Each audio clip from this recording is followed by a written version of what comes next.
That's a dumb Okay, question. cool. Okay, cool. Look, okay, cool. So if you played the first Resident Evil video game, you didn't miss anything because they literally did everything in the fucking first video game. Oh wait, wasn't Raccoon City police station was in this one? Yeah, they were in the Raccoon City Police. What? But wasn't that in the second game? That was in the second game. Correct. Yeah, Leon was also in the second game. Claire was in the second game. Yeah. So they combined the first and second movie. Because okay. And there's even a fucking scene where one of the creature ladies they experimented on gives Claire a set of keys, and the keys have a fucking spade on it. Like all the doors that you need to open, and they have all the different fucking. I'm like, oh my god, this is crazy. Oh wait, and I'm gonna jump right to the end because this movie's so fucking terrible. Guess. Wait, spoilers for you guys listening out there. We are currently having the chat here about the Resident Evil movie that Ronnie enjoyed. Resident Evil movie. What was it? Resident Evil. Welcome to Raccoon City. That's the name of the movie. We give it a thumbs up, right? I give it. You know what? I go both. I give it up and down. Up and down. Oh man, sorry. That shit was honestly after watching it. Even though you warned me, after watching it, I gotta say I like the ones with Mila Jovovich way better. And that is really sad because those one of the main reasons those feel like a big event. Those movies feel like world building and a big event. This definitely felt like it was way on a smaller scale. And then it just they dropped so much fucking what do you call it?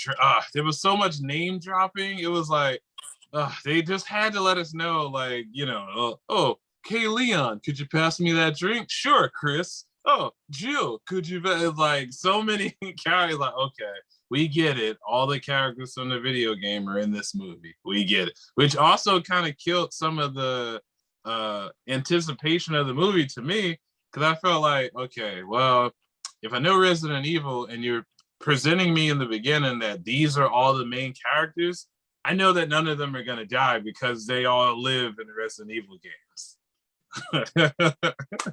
Come on.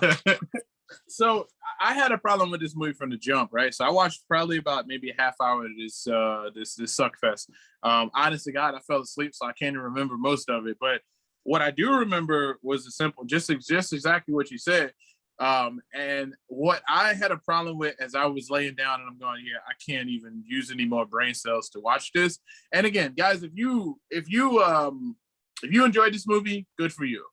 For Resident Evil fans out there that also enjoyed this movie, good for you. Some people I know go to look at these properties and say, I am just happy to see my characters on screen again. And maybe I'm just looking for Leon, or just looking for Claire, or just looking for Chris, or just looking for Nemesis, or looking for whatever. And you go in and watch Mortal Kombat, and all you're looking for is a fight between Sub-Zero and Scorpion. No matter how shitty it is, that's all you're looking for. So that means I just ignore the rest of the movie. Okay, by all means, please go ahead and do that. You're entitled to do that. This movie fundamentally for me was a problem because, one, it's not as if we haven't had good Resident Evil movies. It's not as if we didn't play the games for hundreds of hours. The thing is that projects like this, I'm not mad when people try to bring something new to the table, try to reinvent, try to bring new things to the franchise. What makes me mad is when you don't even try to bring new people into it, you simply just ignore them, because I'm pretty sure there are going to be some people who are just sitting in the theater that weren't old enough to play any of the older ones that we played growing up, the shit that made us jump out of our bed at 2 o'clock in the morning playing on a little small black and white TV. That interrogation scene. That scene where you go pick up the key and the freaking window breaks. Dun, dun, dun, dun. Like, yes, that whole thing. The thing that makes me really sad and insulted, and I would say that I'm still afraid, even though I know that the creators are involved in this, I'm still very afraid for The Last of Us. Because just like Resident Evil, that shit has a very special place in my heart. Like I'm gonna start that game finally shortly. But I don't know. I feel like HBO, it's only because it's gonna be on HBO. And I know HBO is kind of like, yeah, don't bring no sucky shit here. Like they have a very long track record of successful shows, despite the last season of Game of Thrones. But they have a long track record of some very successful shows. So I feel like that's the only thing that gives me confidence to say like, yeah, HBO gonna be like, yeah, if they think this shit suck, that shit. And don't forget that too. If the first season comes out, or I'd say even the first couple of episodes, if HBO thinks it sucks, they're gonna cancel that shit in a heartbeat. Bottom line for Resident Evil, it failed on a fundamental level. For me, it failed on trying to excite fans of the series, and it also did a piss poor job of really trying to do a job of getting people to enjoy something that is just a fun thing. I would agree with that right from the door, just because like opening sequence of the movie, it kind of didn't make sense. Like they start in the orphanage, a little, and we show Chris, everything's through dialogue. It's like, Chris, Claire, why are you guys up? Oh, okay. So this is Chris and Claire Redfield. Okay. They show us these kids, something happens, then they cut to the present. First and foremost, I'm already confused because Jill's making her way back to Raccoon City. And I'm like, wait, why did she leave? Then they explain it later on in the movie, but I feel like about 10 minutes in, I shouldn't be confused already about what's going on. I'm sorry if people, like, I don't know if you've ever seen any of them, but I will say, again, I've played every single one of the games. I can sit here and give myself a little pat on my shoulder here. I've beaten every one of the Resident Evil games, including the shitty ones, like the ones for like Game Boy and stuff like that. Resident Evil, what was that? Resident Evil 0 or whatever? 0, Survivor, you name it. I played all of them because I'm a huge fan of Resident Evil in terms of things. Now, I will say, in terms of being a huge fan, I've read the novels. I've watched all of the CGI movies. Let me make sure I make that very clear. If you guys want a good Resident Evil movie, go on to Netflix or your local streaming service and go on there and check out any of the CGI ones. Reason being is most people who like Resident Evil enjoy the cutscenes. We enjoy the story. And those CGI movies, for me, are just one long-ass cutscene. And I'm like, I'm here for it. I'll sit here and watch somebody else play. I still have to watch some of those. The only thing I did enjoy in this movie was seeing them actually bring the mansion and the fucking police station to life. That was like the brief moments we got with it. But I was like, holy shit. Like, the part of Leon sitting in the fucking police and the front desk. I was like, yo, that's like literally the front desk from the video game. Like, that's dope. Wish they would have done more with it, but I appreciate good fan service. Good fan service, the last scene of Endgame, the last scene of Ghostbusters. Fan service. It's like that. Oh my God. Well, talk service. About fan service. Oh, well, now I can go back to what I was saying before about the final scene. So the villain in this whole big thing turns out to be Tyrant, big hand, eyeball. The Tyrant shows up at the end, and just take a wild guess how they defeat him. They shoot him in the very obvious, like, beating heart that's on his chest. They do that, but they do something right from the first video game. How do you kill the monster in the first video game? With a bazooka. They're on a train. Just like in the one with Mila Jovovich, they're on a train.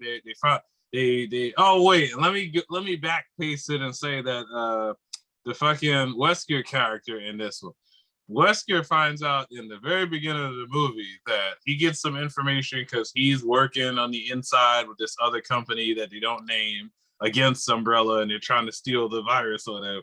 So right in the beginning, he gets info that they're gonna destroy Raccoon City, 6 a.m. dawn. He holds on to this information, and the movie proceeds. And I'm like thinking in my head, like, at the end of this movie, I'm like, every single person that died in this movie could have lived if Wesker would have just been like, hey guys, they're gonna blow this town. This is an underground train station. Let's all just get on this train and get up out of here. And they're like, but okay, anyway, the movie goes. But anyway, Tyrant shows up at the very end. They do the eyeball thing. They shoot him in the head and the eye. and like he's dead, but then he doesn't die. He mutates. Now I will say the CGI of when he fully mutated, that actually looked cool. But Leon, that's where the budget went to. But yeah, but Leon, the fucking most wasteless character in the entire movie, somehow finds a bazooka in the main component of the train, shoots Tyrant with the bazooka. Day is saved.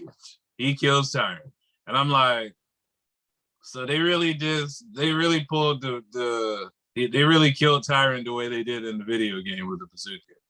Okay. All right. And then because that sounds like 3 different bosses. That sounds like Nemesis. That sounds like William, and that sounds like the boss from the first. And they killed. So that's 3 different bosses. One shot, bang, and he's dead. But then get this: the train is still going out.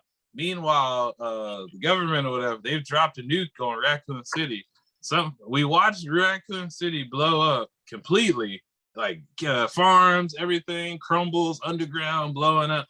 But somehow, at the very end of this movie, we see an open train tunnel. Chris, Claire, and like I think it's like 1 or 2 other survivors walk out of the tunnel. Somehow they still alive. Title: Resident Evil. Welcome to They Survived. And I'm like, all right, so we just not gonna explain how they survived, even though we literally watched the town get nuked. Okay, all right, I guess. Yeah, we ain't gotta explain that. Okay. And then then tell everybody. Oh yeah, then there was the post-credit scene where surprise, boys and girls. You thought Wesker died? Wesker didn't die. He shows up in the after-credit scene with no legs. No legs. He's just like in a body bag, top part of his body only. And he's like freaking out. Doesn't know. Wait, did you just say no legs? Yeah, no legs, just the top half of his body. Like they don't show you that, but you can tell in the scene just looking at like he doesn't have a top half. Falls on the floor, he's rolling around, freaking out. Oh, where am I? Asian woman rolls up, trench coat, glasses, shades, and then he's up against the wall. He's like, I can't see. And she's like, that was an effect from us having to bring you back. We need you. And then she gives him the black shades because, you know, Wesker wears, he puts the shades on and then he feels like a little more relaxed and comfortable. And then he goes, I don't even know your name. Who are you? And then the camera pans onto her and she goes, Ada Wong, we have work to do. Credits. And I wish I was making that up. And I'm like, and you know what I said when that hit? I said, please, God, don't make another one. Please, God, don't make another one. I have so much wrong with that situation because it's like, wait, so Ada Wong was a double agent who was working for another company. And listen, like I can't even, I'm sorry, guys, do yourself a favor. Just go online. This is where I'll use the title of the song that you probably heard before. They clearly didn't understand the assignment. Okay, the assignment was to study what you saw and create your own interpretation. If you're trying to make an impact, I'm sorry, but Resident Evil has been around for decades. It's just like the Marvel stuff, just like the DC stuff. And I always appreciate something new and fun. And I'm pretty sure somebody's listening to this going like, well, they gave you something new and fun and you're not saying with it. No. I said, I did not listen. If I hand you a box of cake, right? Everybody knows chocolate cake or yellow cake. And I tell you, here's a box of yellow cake. Here's some chocolate cake. Make me something new. I'm asking you to dig inside of here with all the money that I just gave you, either from the box office or the money I gave you in the studio to make this. And I need you to dig into here and I need you to interpret something for me, either a very close to what you took in. I gave you the box of chocolate and the yellow. And if you come back to me and the cake is burnt and you just decided to put some icing on this burnt cake and I go, well, that kind of tastes like chocolate, but I can't get past the fucking scorches that you have on the cake. This movie felt like they hired the writer, right? And then they said, hey, Sony gave us some money. We want to make a Resident Evil, we want to reboot. Mila Jovovich is still counting her money from the old franchise. And she said, fuck off to coming back to do more. So we're going to reboot it and make a whole new one closer to the video game, okay? You think you can write that script? He said, how much you paying me? They showed him a check with a bunch of zeros. He said, yeah, I think I could do that. When he hung up with them, he said, and then he took the script from the original video game, and then he took the script from the second original video game, and then he deleted some stuff. Then he wrote some new stuff at the end. No, and you're then missing part 3. Part 3 is in it too, because in the video game story, part 3 is when they actually blew up Raccoon City. It wasn't at the end. Okay. Because remember, part 2 and part 3 happened parallel. What Jill is doing with Nemesis and part 2, it's happening at the same time. Yeah, so they took 2 and 3 in one and went. Okay, so I guess that's why they thought maybe it was a good idea to put them together. I don't. I think they would have been better off with just giving us a fucking movie of just the first one. Because let me tell you something. If you played the original 2 video, not even the third one, if you played 1 and 2, this movie really didn't entertain you because you already know it's gonna happen. And it's like, if I got Chris, let me just paint this picture for you. So I got Chris Redfield walking down a dark, scary hallway. I got Jill Valentine walking down the same scary hallway. Then I have Sam with a blue shirt. You're like, who the fuck is Sam? It's like, and I got another guy named Tim, and Tim's wearing a yellow shirt. And I'm like, man, I wonder who's gonna die in this situation. I'm gonna go ahead and say to you, obviously it's not gonna be Chris Redfield because I think, isn't he currently still in the fucking video games? So I'm like, yes. Yeah. So I'm like, man, he was just in the last game. So I'm like, probably not gonna be him. Probably not going to be Jill Valentine. Well, Jill Valentine was the chick that played Ghost in Ant-Man. Yes. Yeah, I was like, okay, it's cool to see her. I'm wondering if her character is going to show back up somewhere in the MCU, by the way. Of course. They're going to bring it back at some point. They just need... wait, I'm going to tell you where she's going to show back up. Quantumania. She's a part of the Ant-Man world. She's not... That's why she doesn't show up anywhere else, because, like, she's not a hero.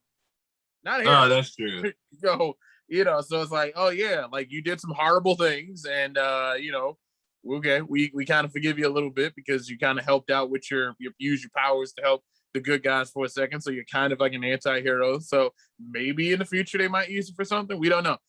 But I'm gonna tell you something for the writers and the directors and the people who greenlight this movie. Nobody needed this. Nobody asked for this movie at all. Not at all. Do me a favor, guys. If you were one of those people out there, bravo to you that actually asked for this movie. Comment below and tell me why, because I'm open to you telling me what you were looking for. Now, if you're like a Resident Evil fan like me and you played every game, you read the novels, you've seen the CGI movies, you watched some of the Mila Jovovich bullshit and said, I can't take it no more, and stopped after like 2. Listen, I understand. You here for everything. You here for all the stuff. But even those movies, I had to admit though, the Mila Jovovich movies are way more exciting than this movie was. Like there was no, to me, I felt like there was still it still felt like there were stakes and danger even for the main character. It still felt like she could possibly get her fucking head cut. Here, yes. I didn't feel that at all because I'm just like, yo, if you give me a movie with Super Mario, and it's just Super Mario walking through the movie, guess what? I know Super Mario ain't gonna die because you know who the hero of this story is? Super Mario, man. I'm gonna tell you two things here. What's happening between those movies? Are we ready for the difference between those 2 movies? Very simple. This movie we're talking about right now, Resident Evil: Welcome to Raccoon City. This shit is a high school play of Resident Evil 1, 2, and 3. The Wes Anderson movies, which I got tired of, is an interpretation of a director's going, okay, can I look at the source material? Okay, I'll take a little bit of that, but I have an idea. Like, But that's I think maybe that's more of what they should have done, and maybe this movie would have been a lot better. Somebody here didn't have like this like awesome idea to go, I'm gonna take what you don't know, or I'm gonna take this world and I'm gonna put it like the interesting thing about the Paul Wes Anderson or the Wes Anderson one, aka Mila Jovovich's husband's movies. What was kind of interesting is that they loosely borrowed from the video games, but they literally were putting you in a post-apocalyptic world in which it was essentially like, Walking Dead times where zombies are everywhere. You're surviving the best way you can, and basically they're pulling from the zombie trope, which is in the zombie apocalypse. Normally, who are the worst people on planet Earth? The people. The people. That's where. So they're pulling from the zombie trope, and they're sprinkling. They do a little salt bay, of Resident Evil. Now, let me grab a little bit, put it in there. There you go. There you go. I give you just a little bit of it, and that's why, like, a Resident Evil fan like me said, I didn't ask for your fucking Salt Bay. I asked for a Resident Evil interpretation. Yeah, and the trailer. Kudos to the people who edited and put the trailer together, because it grabbed my attention. I said, "Oh shit, this one looks very close." So for me, the trailer did pull me in and said, "Wow, this one looks way closer to the video game." I said, "Wow, maybe we're finally gonna get what we thought we were getting with the Mila Jovovich movies." Because I thought we were gonna get Chris Redfield and everybody show up, and then I was confused because I'm like, "Wait, how is Alice the main character?" And what this chick showed up in like one game and was like barely, important. And then the movie, right, you know who understood the assignment, Ronnie? The people who made 1, 2, and 3 of the most recent Resident Evils 1, 2, and 3 for PS4 and Xbox. They understood the assignment. Video games, the video games are always on point. And that last one they made with Nemesis, I loved it because like they made the zombies faster, so you had to reload and you had to they weren't slow anymore like they were in the old games. Now let me ask you a question. What you just did right there is what I call somebody, I'll use the term again, somebody understood the fucking homework assignment. They looked at it and said, so what do people know about zombies in the other games? Oh, they're pretty slow, and you actually can stand there and reload, take a phone call, do a text, and like FaceTime somebody while the zombie is still moving down the fucking hallway. So it's like, well, we know that there's a such thing as slow zombies and fast zombies. So when we make them fast zombies, freak the shit out of the people. You're going to freak the shit out of two people. People who play Resident Evil who like, man, let me go. Oh, shit. Yeah, like, on top of that, they made it so that they could open doors. Because remember, when you would like go into a room, you were safe. But in the newer ones, the zombies can come through the doors. Let me tell you how scary that shit is. In a Resident Evil, you always safe behind a door. And let me tell you, I know every Resident Evil fan out here, if you've played the video games before, and I know you can relate to this, Ronnie, every single Resident Evil fan out here can relate to the fact of being low as shit on health and sliding your slow ass down there because your slow walking happens, and all you need to do is get to the room because you remember there's an herb in there and you can do it. Or you got the first aid spray. It's like you moving real slow. You got the walk. Yeah, you like, and you trying to make it to that room. Oh man, and then you get into that safe. You get into that safe room with the typewriter, and you for a second you like, while you re-strategize. What's now in this new game? Whoa, hey, nigga, wait a second. Now you only got like. Now again, that's the beauty. They coming in the newer ones. They coming through the wall in the safe room. And you like, I'm still not safe. Let me do the typing on the typewriter. Like you're just trying to fucking type it out.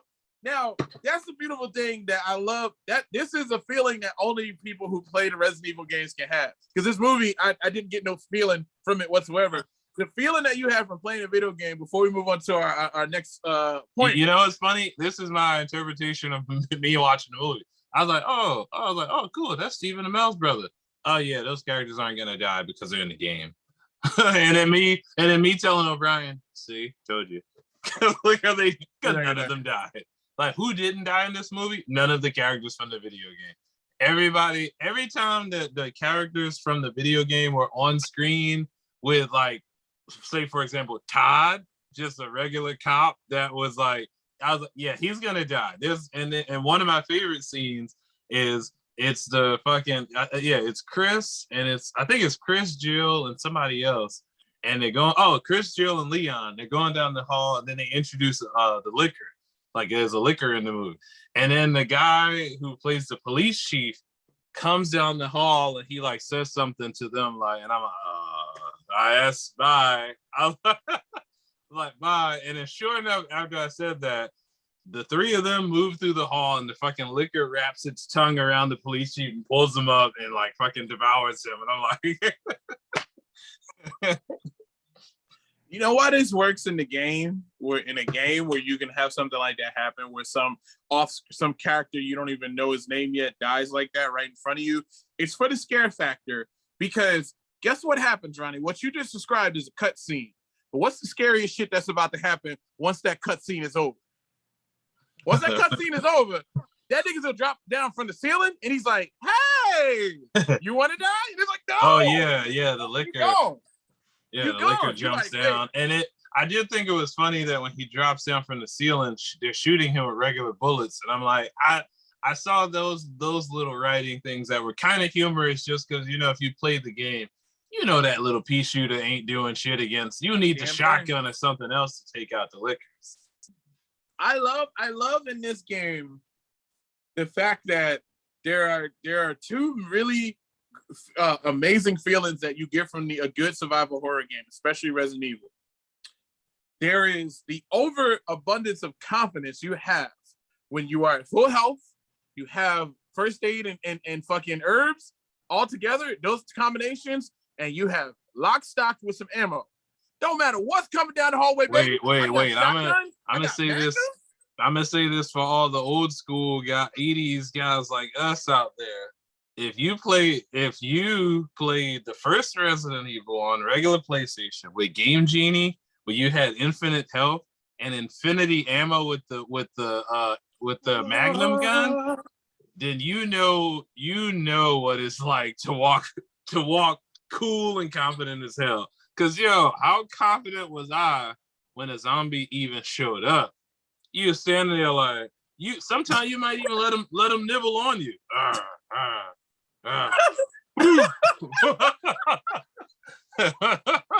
Cause they're like, what you doing? I'm trying to kill you, but it's not working. All right, try this. Fucking blow his fucking head off with a magnum. And that shit that magnum went hard as hell in that game. What?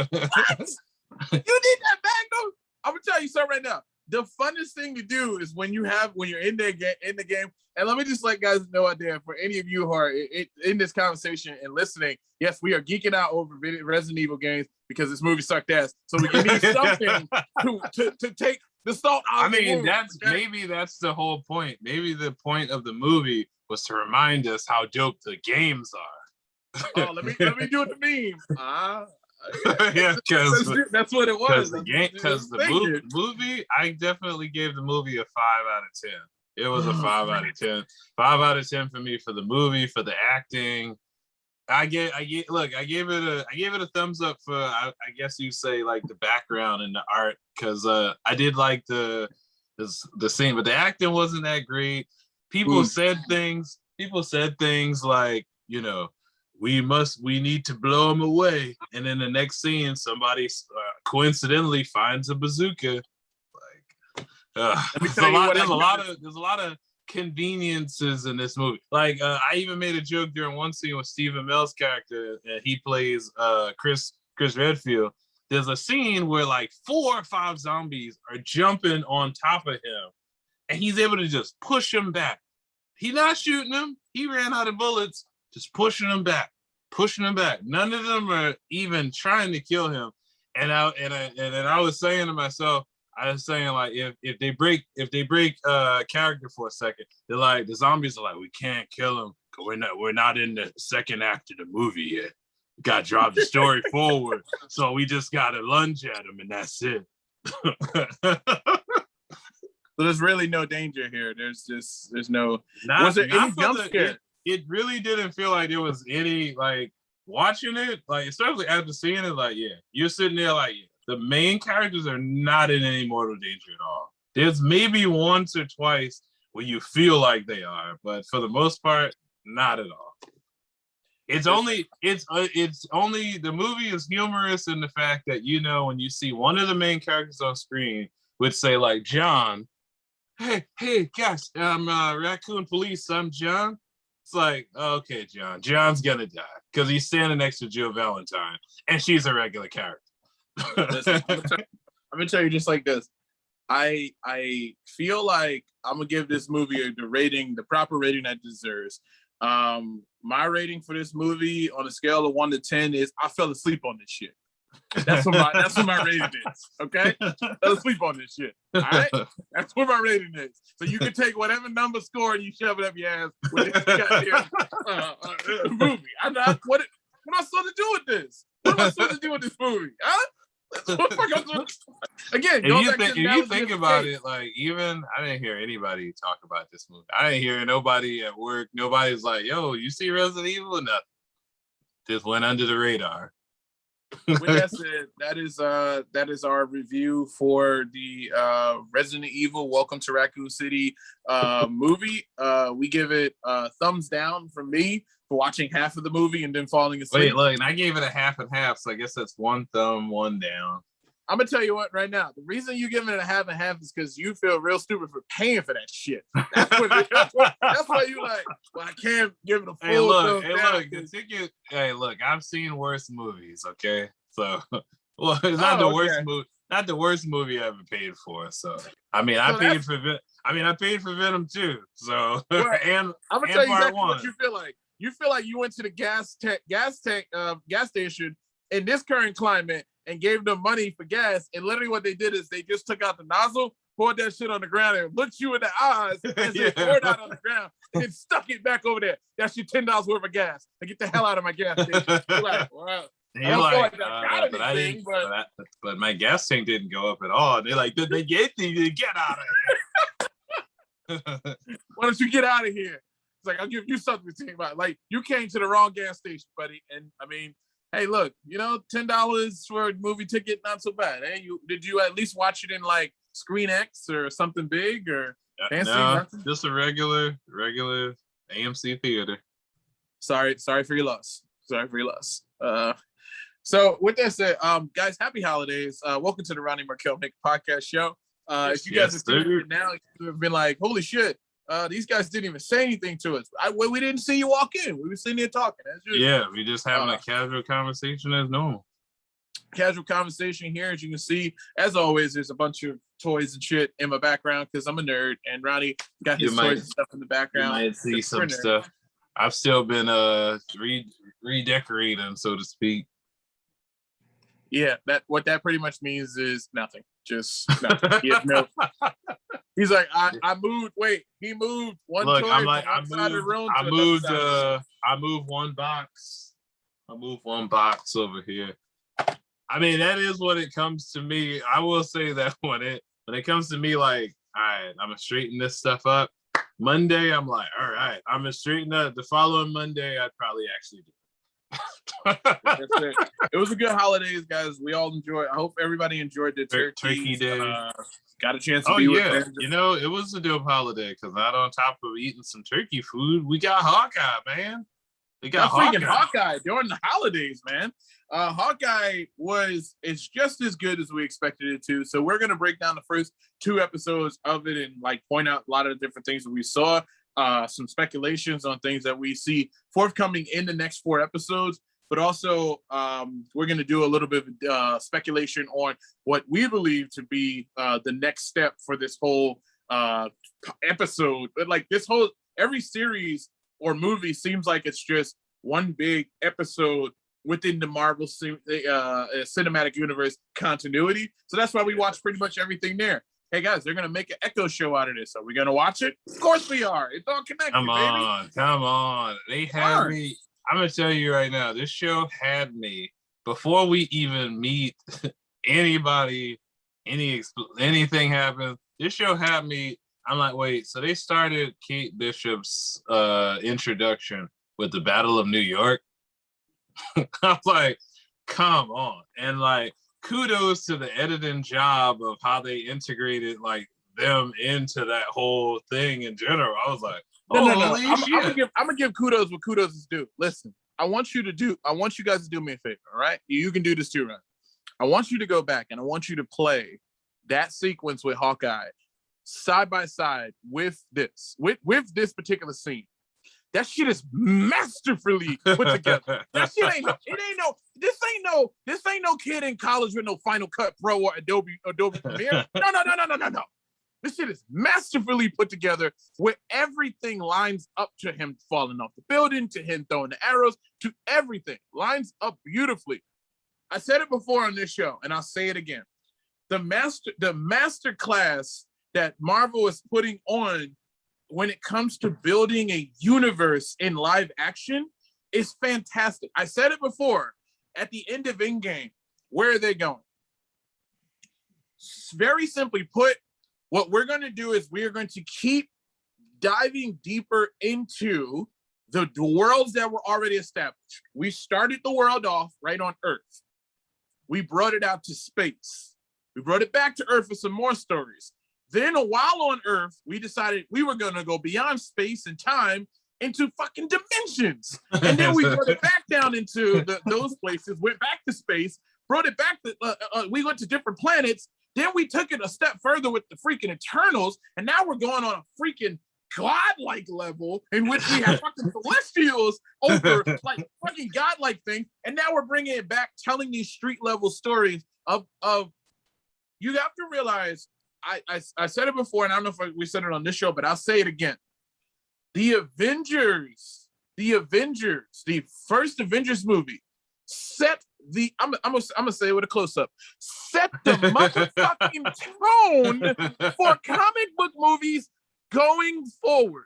I mean, didn't we say that already? And that's why, like, remember our conversation with Harry Potter where I was like, yeah, that's it. I feel like it's movies like Endgame and Avengers that's, you can't come with me with some half-ass shit after watching some shit like the first Avengers movie or Endgame. You just can't do it. You gotta, and I know most people will say, oh, well, you can't compare everything to Marvel. It's not about comparing it to Marvel. It's about fucking making good television or good fucking movies in general. And that's what they do. Not to jump on their high horse, but that's what they fucking do. They make great shit. Let me ask you a question. If you're a writer, and I mean you're kind of a writer, you're kind of a writer. Hold on to your drink there. Here's the thing. Human history, anthropology has existed way beyond anybody listening to this show, from the technology that helps make this show, us sitting here talking to you, far beyond that point. The same way the MCU or the Marvel comic book universe existed before any of us. What you get, what I said before, and I'll say it again as a running theme for this. These guys, unlike other folk that we've seen interpretations of great franchises that have lasted for decades, they understood the assignment, which was there's history already. What they're doing right now, what they're doing with this Hawkeye show and future shows, they're literally letting you know that these characters exist in your world, but while they exist in your world, they are not in some silo. They exist in a world where people see what they do. You're telling me, while we were sitting there in 2012 watching Avengers, that how many people on the planet Earth watched those 6 Avengers and were inspired to do something to become amazing. Heroes and stuff, or just all these other stories were going on while we were watching Iron Man 3, this happened. While we were watching Thor 2, this happened. Like, and they're going back and they're showing you, hey, remember that time Thor was fighting Hela? Yeah, that was pretty dope. Well, let me show you what else was going on Asgard when you were paying attention to that before it got blown up. Hey, let me go ahead and show. I'm gonna tell you. I'm gonna make a. This is something that we saw at the Endgame, and I'm gonna make a prediction that I think is going to be relevant. And I thought of this, and I hope I'm saying it right here on this episode with the first and second episode of Hawkeye right now. I'm calling it. The dude that Hawkeye killed in Endgame is related to Echo. I'm telling you that right now. That's her daddy, guy, baby. That's her daddy. I forget the actor, but the actor that played Scorpion and the Yes. Okay. That is her. And the reason why I say that is that when I watched Endgame as a comic nerd, and I'm sitting there bawling my eyes out of this amazing movie that's happening right in front of me, and I've seen it multiple times. When I watched that scene, they showed me that scene distinctly, but I noticed something. Just like when you read a comic book, when you watch a movie, and you notice a particular character gets a lot of screen time, not just because there's a famous actor that's playing the person that's there, but they get a lot of screen time. Not only did this dude have screen time, let me see. How many of the extra, let me ask you a question, Ronnie. How many of the people that Ronan killed in that scene when Black Widow found him, how many of them do you remember? Do you remember how many he killed? No, I remember it was a couple people, but I remember specifically that guy was kind of begging for his life before he killed him. No. He did not beg. I've watched the movie many times. Go back. He did not beg for his life. He asked him, what did he say? I don't remember the dialogue exactly. Yes, that's my point I'm making. This guy had dialogue. I'm gonna tell you, as an actor, you get more money if you have dialogue. Okay, like if you're an extra, you don't say shit. You get you just get killed. A little check, and you go the fuck out the door. If you got dialogue, especially dialogue that they're going to translate, because this dude spoke in Japanese, they had to translate it on screen, and then Ronan cut his ass down. So, like, they set the tone with this show, letting you know, like, right from the jump, the show starts off with that beautiful sequence that Ronnie was just talking about, with showing Kate Bishop watching the big event of New York, which has been a theme throughout a lot of the shows included in Netflix. Yeah, stuff. All the shows have either they take us back to the Battle of New York, or they have something to do with the blip. Correct. And then what they do is they give you sort of a MacGuffin that they're going to use in here, which is the Ronin outfit shows up at a black market event that Kate Bishop happens to go to, because it's like right downstairs, and ironically at an event that her mom is having. I'm gonna tell you this right now. So even that makes sense too, because they're wealthy. So yeah, she's mixed in with wealthy people because her mom's wealthy. So we're invited to see some shit that wealthy people do that us poor people may not be aware that's even going on. They paid over some wealthy guy paid almost $500,000 for Ronan's stinky ass suit that he ain't wore in over 5 years. Okay, but to add to what you were saying about that guy probably being connected to Echo, I was thinking that something like that too, just because when later on when Kate wears the suit or whatever, and he's like telling her you can't wear this suit has a lot of is connected to a lot of bad things from the past. He's got bodies. Hawkeye got bodies. Okay. Nobody Not only bodies, got but bodies like this sometimes even as a good guy, your sins come back to haunt you. So yeah, that's what I was thinking in that, that Kate accidentally, by putting on that suit, she accidentally brought back the sins of his past, because that's the awesome thing about that show that we're already talking about. You don't know, even going forward for the show, we don't know who else saw that Ronan is back. Like somebody on TV, watching on the news, even down the line in a different movie, a different show. We don't know who saw that. And that may come for Clint. That may come for Clint or Kate later. Hey, I'm gonna tell you somebody that I know is coming back. Wait, do I have the toy in front of me in a second, but it just disappeared. It's okay. I'm gonna tell you a secret who saw that, because they don't know where he is, but now they know where he is. Yelena. Oh yeah. Oh yeah. You see what I mean? Like, and she's thinking looking about for him. What was I've never fucking remember Louis Dreyfus's name in what Valencia. The fuck is, yeah, like, or V, V for short. Yeah, V. Like, she has so many connections and knows so many top secret things like Nick Fury. Yeah, she may even know that fucking Ronan is Hawkeye. Like, it's obvious. Like, look at the eyes or something like that, Like, the picture, if you remember at the end of Black Widow, and somebody can correct me in the comments if I'm wrong, but if I remember correctly, on the iPad that she was standing in the graveyard with, the picture that she had of Hawkeye was the actual picture from Endgame of him standing in the Ronin suit. So clearly it's like, oh, I know Hawkeye, I know Clint Barton is Ronin, and like this guy is out here. So here's the kicker here. This is where Valencia is, fucking around with Yelena's mind. She literally gave him a suit, a picture, a photo of him standing there with Black Widow talking him down from like being Ronin and coming back to the good side.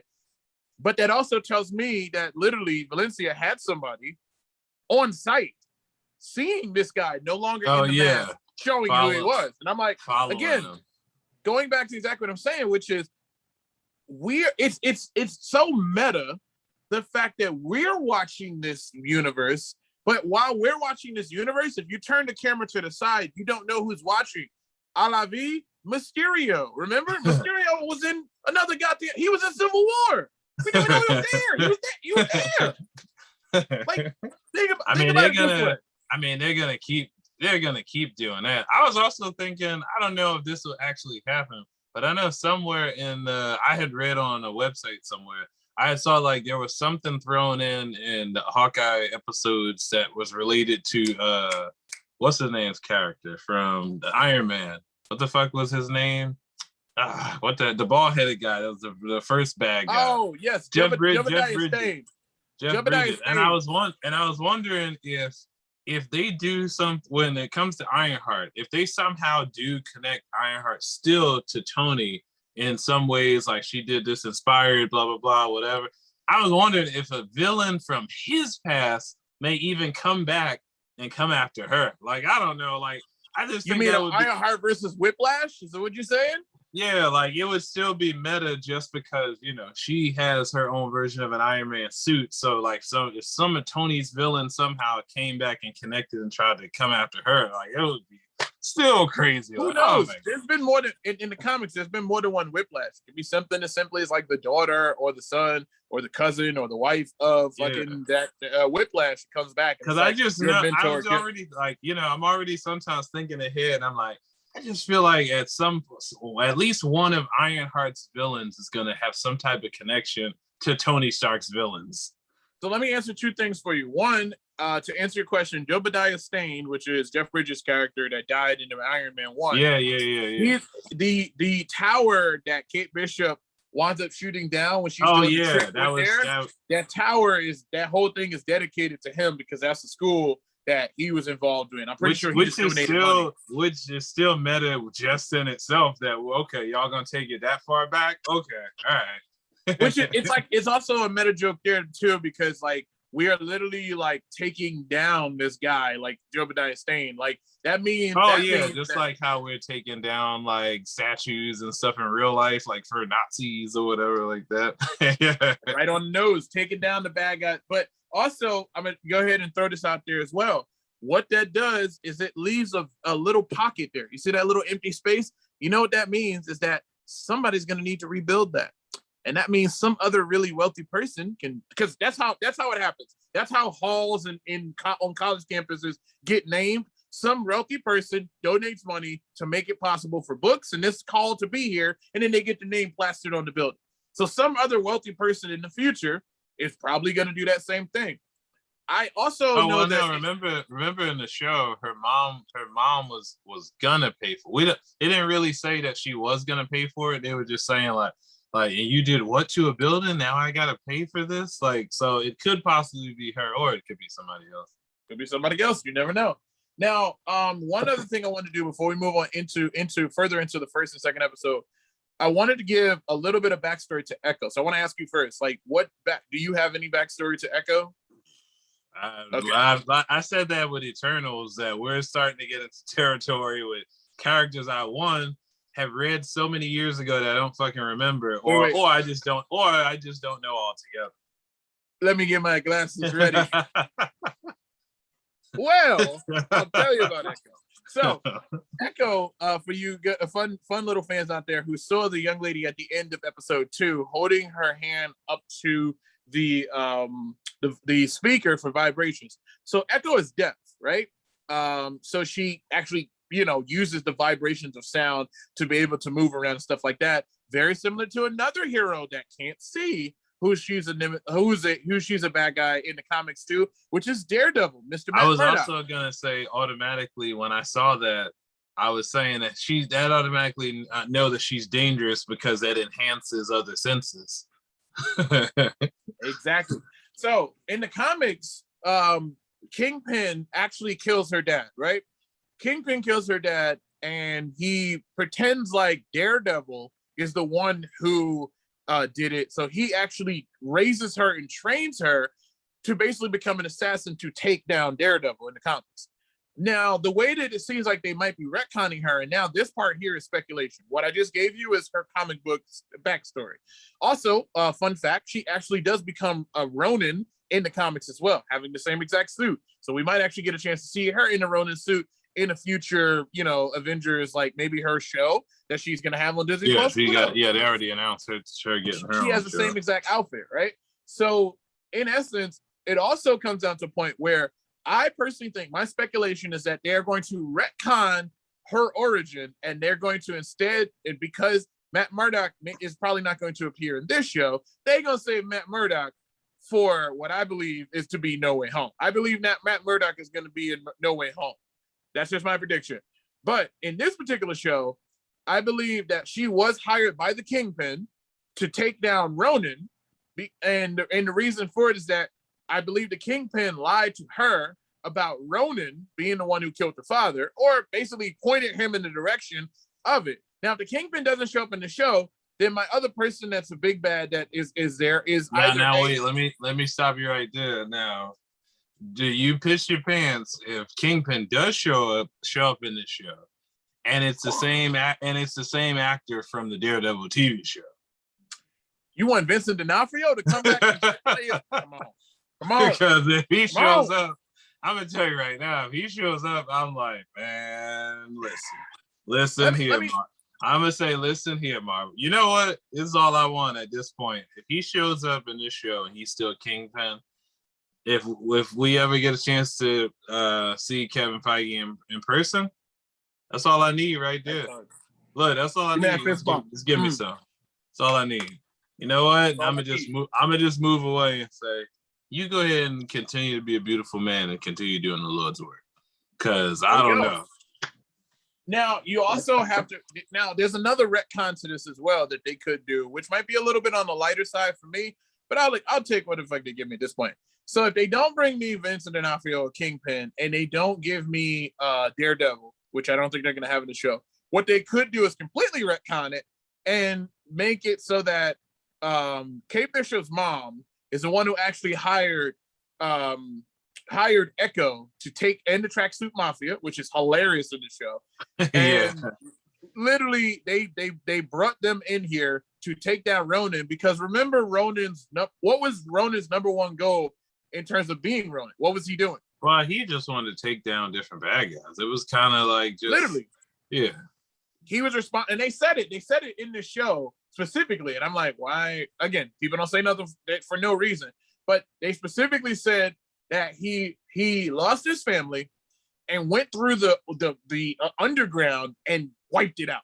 Like he just went through, sliced it like Hawkeye. It was roast supreme. Hawkeye just decided to slice and dice. I think it's funny. Yeah, I remember we were talking about before if you wanted to see a TV show with Hawkeye as Ronin. And I said, and I only say no because I think it's more hilarious and makes it even more mysterious if, like, every once in a while they just reveal, like, little things that happen, but they don't give you everything. Just like, yo, so this thing motherfucker just killed mad people. Like, okay, like you this got a lot more. And it's also hilarious too, because if you go back to even Twitter or things, people always talk shit about Hawkeye and say like, "Yo, he's the weakest Avenger," but like, yeah, this motherfucker killed the whole underground. He ain't too damn weak. No, they're right though. Hawkeye is set up in the sense of like, oh, he's the weakest Avenger. Ronin is that dude. Ronin is Ronin is a whole ass problem. That's what we call Ronin want that smoke. He wants that smoke. He going through the underworld and literally going. So I'm gonna tell you what triggered for me. I think what triggered Ronin is what we call professionally survivor's guilt. He survived and his entire family got wiped out. And then he got a chance to see the bad guys of the world. And he said, you motherfuckers get to live? Not on my watch. And then a man who has nothing to live for is a very dangerous ass man. Wait, I feel like you stole that line from Rocky, because that's exactly what he said in Creed 1 when he's like, yo, he's got nothing, man. Like, you don't want to face this guy. Nothing to lose. No. I mean, actually, yeah, I'm sure that was in a movie, but no, I was just saying that he's dangerous. He's got nothing to lose, Creed. You don't want this. He's like, yeah, that part was hilarious because he was like, he's dangerous. And then Mike B was like, I'm dangerous. And I was like, yeah, I didn't believe you right then. And in that part, I didn't believe you. You probably don't want to fight him. You're gonna get your ass whooped. Listen, when you say I'm dangerous and they don't sound dangerous, you just sit there like, yeah. Fucked up. Like, nah. My man, like, you know, my man's dad was hitting cinder blocks, bro, and he was training. Now his son? Like, nah. You don't want that. You don't want these hands. Trust me, you don't want these hands. But oh yeah, speaking of that for a second, I know it will never happen, but if they ever wanted to go the Cobra Kai route with like Dolph Lundgren and his son, making that a TV show and showing us like from their perspective, like you ain't even got to do nothing with Rocky and Creed. Just a whole new story with them over in Russia. I'd be there for that, like in a heartbeat, because that shit was. Wait, let me see. Here you go. Take my money right now. Take my money, because that literally, to me, I would watch that all day long. They gave us a little piece of that drama, which is basically like, hey, I was with your mom. Your mom is basically, gold digger. Yeah, I was gonna say gold digger. Because this chick up and left not only her husband but her fucking kid too. She's a gold digger, way over town in Moscow, Russia. Her mom said, "How much left in the bank account?" Oh no, my brother, I can't be up in here. I'm gonna check y'all later. you good with raising our kid on your own? All right, take it easy. You strong man. You raise them strong. I be over here with this money. Bye. Like, I be over here with this money. If you come into money or any type of fame, hit me up. I come back. I'll invite you to dinner so you can eat. You know, I don't want you to die on the streets, but you know, don't come looking for a mother support. She really only showed up when they had a fight against Creed. Then she showed back up like proud mom. Like, what? And you can see he was just like, that woman in the room, I don't know her. He had very few lines for good reasons, but like, hey, look, man, that actor is also, he's still a dope actor. He's out here doing stuff. He's Razor Fist now. Yeah, he's a fucking MCU character, from Creed to MCU character. Like, hey. Listen, I'm gonna tell you something right now.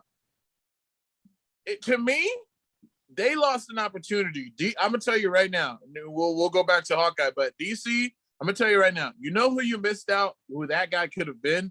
Because he is a balanced breakfast, as they call him in Creed 2. That guy could have easily been DC's Lobo. Oh yeah, I could see that easily.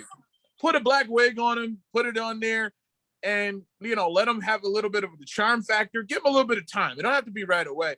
We already know the main guy that should have been freaking Lobo in the DC universe should have been Jason Momoa.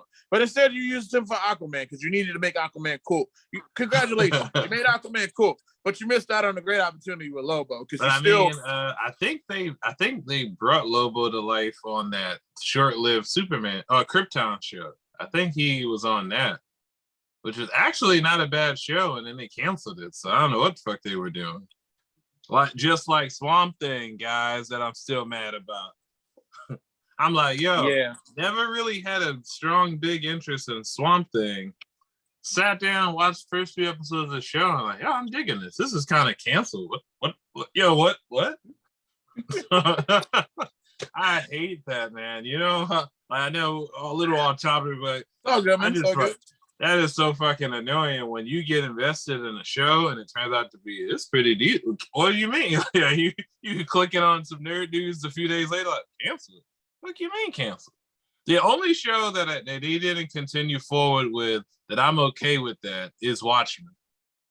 I was okay with just that one season, and even Lovecraft Country.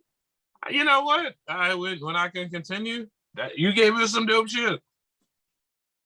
To me, what I really, I mean, again, this is Warner Brothers and stuff, but what I really did enjoy about what they're doing, and I keep saying this. We just talked about another comic offline that DC. I want you to finish this comic because I need to see how it goes. But listen, you guys know how this goes. I'm gonna make a comic book recommendation right here in the middle of a Hawkeye review. Catwoman, Lonely City. You need to make that into a live action series or an adult animated series. Because look at that! I didn't even know you had you sitting there. There you go. Back it up. There you go. And you got that Cliff Chang doing his damn thing in this book. Cliff Chang, Paper Girls, Mr. Paper Girls himself. Now, you know, he not only wrote that, but he drew that too. Yeah, dope. Some dope ass illustrations. Give you a little glimpse inside. Woo! Check that out. I'm gonna tell you right now, that was absolutely unplanned, but it worked out perfectly. I appreciate that. That's really nice. I just randomly thought of that as like something cool for DC. But driving back into Hawkeye, so one of the cool things I loved was the fact that like they keep having these, you know, sort of moment. So the way that they have created the relationship of Hawkeye and Kate Bishop in this particular series is loosely translated from the Matt Fraction series and David Ager series. Even with the like intro that they did to give you Kate Bishop's like background to show you she knows how to do sword fighting and this, that, and the other. But what they're doing is they're making it into this very cool sort of like, no, I won't even say buddy cop, but a duo movie where you have, or duo show where you have this young girl who is getting a chance to live her dreams and literally be able to work alongside on a real like mission with the superheroes. I'm gonna tell you right now. If like I know that in the Matt Fraction run, there's literally an issue where the book is narrated for Lucky the fucking pizza dog. If one of the episodes is narrated by Lucky the pizza dog, you give me that episode. If you give me if Marvel gives me an episode that is from the perspective of Lucky the pizza dog, yo, give these motherfuckers an Emmy or a Golden Globe or whatever right now. in the very famous words of Drax, as well as AKA Batista, give me what I want, Marvel. Give me what I want. That's what I'm saying. Give me what I listen. I'm gonna tell you something else. I don't know if you know this, but do you know that issue won an Eisner? Oh no, I didn't know that. That issue of the book won an Eisner. Holy That's shit. how freaking good Matt Fraction series. If you guys don't know Matt Fraction, David Ager's story, I don't know how true this is, but I'm going to throw this in there anyway, and you guys can in the comments let me know if this is just horseshit or if it is like kind of a sucky situation. But if I'm not mistaken, there have been people talking about this online, including David Ager himself, which says that he has received $0 when it comes to them using all of the artwork that he created for the Matt Fraction series for this show, including the merchandise that they're also selling that is using his artwork as well. Well, so, I would say I hope that that's not true. I mean, I know we hear a lot of stuff about that in the comic community, especially when we go to cons and we get to talk to the artists and stuff. And I remember Chris Claremont was saying the same thing about like Days of Future Past. Like, yeah, he got like I got an invite to the fucking the movie premiere. That's about it. So here's what my problem with that is, right? So what it comes down to, and this is related to Hawkeye, but what it comes down to is from a business standpoint, it feels like they don't want to acknowledge like Roman Reigns. They don't want to acknowledge him. And they don't want to acknowledge this as saying, hey, David, thank you so much for that book. We will continue to use this artwork to make future projects and make billions of dollars. Thank you so much for what you did back in the past. And we never signed an agreement with you when it comes to how we're going to use this artwork going forward in the future. So go fuck yourself. I mean, remember when we got to talk to one of the animators from one of the old Ninja Turtle shows before, And I was saying like, wait, animators aren't making royalties and stuff off of the. And I said that like, why? I mean, they're the ones that are creating this awesome style that we like. So, that's like, you know what? I'm gonna take it even to Funko Pops. I'm pretty sure that somebody is sitting in a room designing these things and making the detail. Like, you're telling me that. Listen here, wait a second. You're not just gonna go ahead and do that shit. That shit was a humble brag. That was not a weird flex, bro. You just bring out a fucking Tanjiro signed by the voice actor. Fucking I just happen to have this here. Look at this shit. Like, get the fuck out of here. That shit was a fucking brag. That nigga was just bragging. No, if you watching the video version of this, what he just did is pulled up an exclusive as shit. How many other people right now got that Funko Pop signed from Tanjiro, the voice actor for the Demon Slayer? It's only been one season. Oh, you mean this one? You mean this one right here that also has a certificate of authenticity? Oh, it is a certificate of authenticity. Yeah, and it has a special praise on there. Come on, man. You're doing the humble flex. Don't go snatching up you get goddamn stuff over here. He like, but you know what I'm saying? Like, but the people that are probably making these plastic molds and stuff, they're probably not making royalties and stuff like Funko, the company. Like, I don't get, like, I think that I know that the higher ups would laugh us like, but I think there's enough cash probably, to go around so everybody can eat. Enough cash to go around? What? Yeah. No. Like, I'm pretty sure that there's enough cash to go around for everybody to get a piece of the pie, so to speak. Ronnie, listen, we made $2 billion off of Far From Home. You think we're gonna give anything to Steve Ditko and his family? Yeah. Sorry. That's the inner old man from Disney coming through me with his spirit. I'm sorry. I mean, that's exactly what they're saying in the office quietly before they're like, you know what? If we don't give them that, we'll have $4 billion. But if we do, we'd only have $2 billion. There's no way we can give them. Like, let me stop. But yeah, I think that I'm gonna tell you, any writer, artist, whoever, the fucking guy who colored the bottom part of the pants, I think everybody should, be included in royalties and stuff like that. Whether that'll ever happen, that's a whole nother story. Let me make sure I make a disclaimer right now before I say this. Markell Wilson, myself here, Ronnie's brother.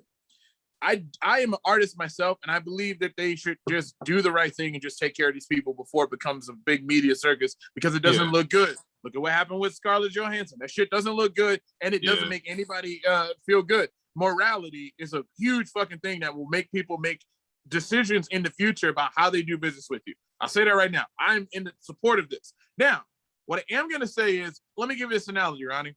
So if you buy a house and you get a house and you want to get it custom made, you got the land, you paid for it, you got the permits, this and the other, you get a contractor come in there. They come in, they custom make everything the way you want it. They paint, they put the screws in, the wood, the drywall, all this different stuff, this and the other. You pay them. Oh my God, you made this beautiful house mini. You got an infinity pool. You got like a fucking mirror on your ceiling that turns into a TV, which you want. You get all these people who customize and make this thing for you. Now, you plan to live in this thing for a very long time. You plan to use this thing to create podcasts. You plan to use this thing to have weddings in your backyard. You plan to use this for all of these different things that could potentially be monetary. Now, the contractors in this particular situation, using this analogy, are the colorists, the writers, the artists, all these different people who were there and hired specifically to create this beautiful thing that you wanted, that you knew at some point in time, you wanted the rights to be able to do things in the future with these particular things. Now, of course, in this day and age, new technology comes around like streaming and stuff like that, and other things come around that every single day we create new mediums that basically aren't written into contracts, and nobody goes back and says, oh, wait, I got to amend that contract and add this new medium. They say, wait a second, streaming wasn't around at this point in time, and no one was streaming this. Or something like, TikTok making taking Hawkeye's David Ager's artwork and putting it on TikTok and selling it for $2 a filter. None of that stuff was in the contract because there was no way for us to even have the wording for that thing. Now they could have went back and changed something, but I will say to you this: are the people who painted your house, built the drywalls, built the floors, built the infinity pool, built the mirror with the TV built into it, built your house from the ground up, put the freaking numbers on your door, paved your driveway, gave you the 3-car garage, gave you the beautiful lawn and all this other stuff, all of those people, legally, are those people in ownership of any part of this house? No. Now I will say no, and yeah, you're right. They wouldn't get any type of residual or anything like that. But I feel like if other people need stuff done, I would definitely give them a fuck ton of references to keep them getting business. What you are talking about is the difference between legal and ethics and morality. Like, morally, it would be nice like if those two in Hollywood sometimes still go together, because some people, because think about it, some of those high level execs at Disney, Warner Brothers, whatever, might be thinking that that's what they should do. They might be thinking, you know what, that is what we should be doing. But then they look outside and they look at their Lamborghini and they look at it and they're like, well, I mean, they didn't actually ask for it. So, it's not that different than working a regular job. I mean, sometimes your boss, you don't get a raise unless you bring it up, right? So it's like how many times have people worked at a job and they bring it up? Hey, I haven't had a review, this or that. Okay, now you get that extra 50 cents, you get that dollar because you said something. I feel like it's the same scenario there where they're like, well, did Matt Fraction say that he was mad about not getting a residual for? Look, so they're like, if he don't say nothing, kind of. I think that probably does happen. So not, I'm not saying that's what happens, but I'm saying that could also be a scenario that could be going on. They're like, yeah. They have the premiere and everybody's having fun and it's great. And then the numbers come in. Oh, what did Hawkeye do? Wow, is that many viewers? Okay. Advertisement and stuff. Wow, guys, made like $4 million. And it's like, yeah. And then somebody goes like, wow, should we give like Matt Fraction like 500,000 or something? Yeah. We made $4 million. Everybody go home. what they fail to look at is, and that really, I'll tell you, I think, and it will get back to. Oh wait, you fit. There you go. I'm sorry, phone 20%. I got to plug it up. I didn't realize the battery. Oh yeah, yeah, I got it on charger right here. The thing that people it really plays into, and I may be thinking too much into this, but this is just my opinion. What it really boils down to for me is it really still goes back to the fact of how people view artwork, how the importance of artwork comes into play. It's important now to all of these companies when it comes to IP, like it being some intellectual property. But when it comes down to the creation of it, it's like, okay, can you just make that little thing and then get your checking and the door is that way, right over there. That's where the door is. Please have a nice day. Have a good life. Which is probably why a lot of companies hire you as a contractor and not actually, full-time employee and stuff. So that they can. You think about it, that's like a brilliant strategy because then I can just be like, cool. So you got the cards that I'm okay. Are you still here? It's a lot because sometimes when you make someone a full-time employee legally through Department of Labor laws and things like that, it may be harder to just kick someone to the curb. Who knows that very well? WWE. Yeah. See, so yeah. The fact of the matter is that, and it will get back to Hawkeye. The fact of the matter is here is you're looking at, I can tell you from a business owner standpoint that having independent contractors, do you know that you can claim that like as a tax thing? You can claim that so that literally you basically what you're saying from a business standpoint in the United States of America, I don't know about any other country, but in the United States of America, you can literally claim subcontract laborers as expenses for your business. So in order for you to do business, you needed to hire this person, and you get a tax break on it. It's really that simple. That's It's more awesome. detailed, but you get I a mean, tax break. that's actually kind of awesome for the business side. That's horrible. I mean, but it's I meant from the business side. Like, cool. Because think about it this way. I'll put it to you this way. Let's say, just real quick. Let's say I hire, again, using the analogy of that house. Let's say I hire a company to come in and do this, and I have all these people here, subcontract laborers, right? And I go to do my taxes, and I built this thing, but I built this place specifically for me to have a studio where I will do work.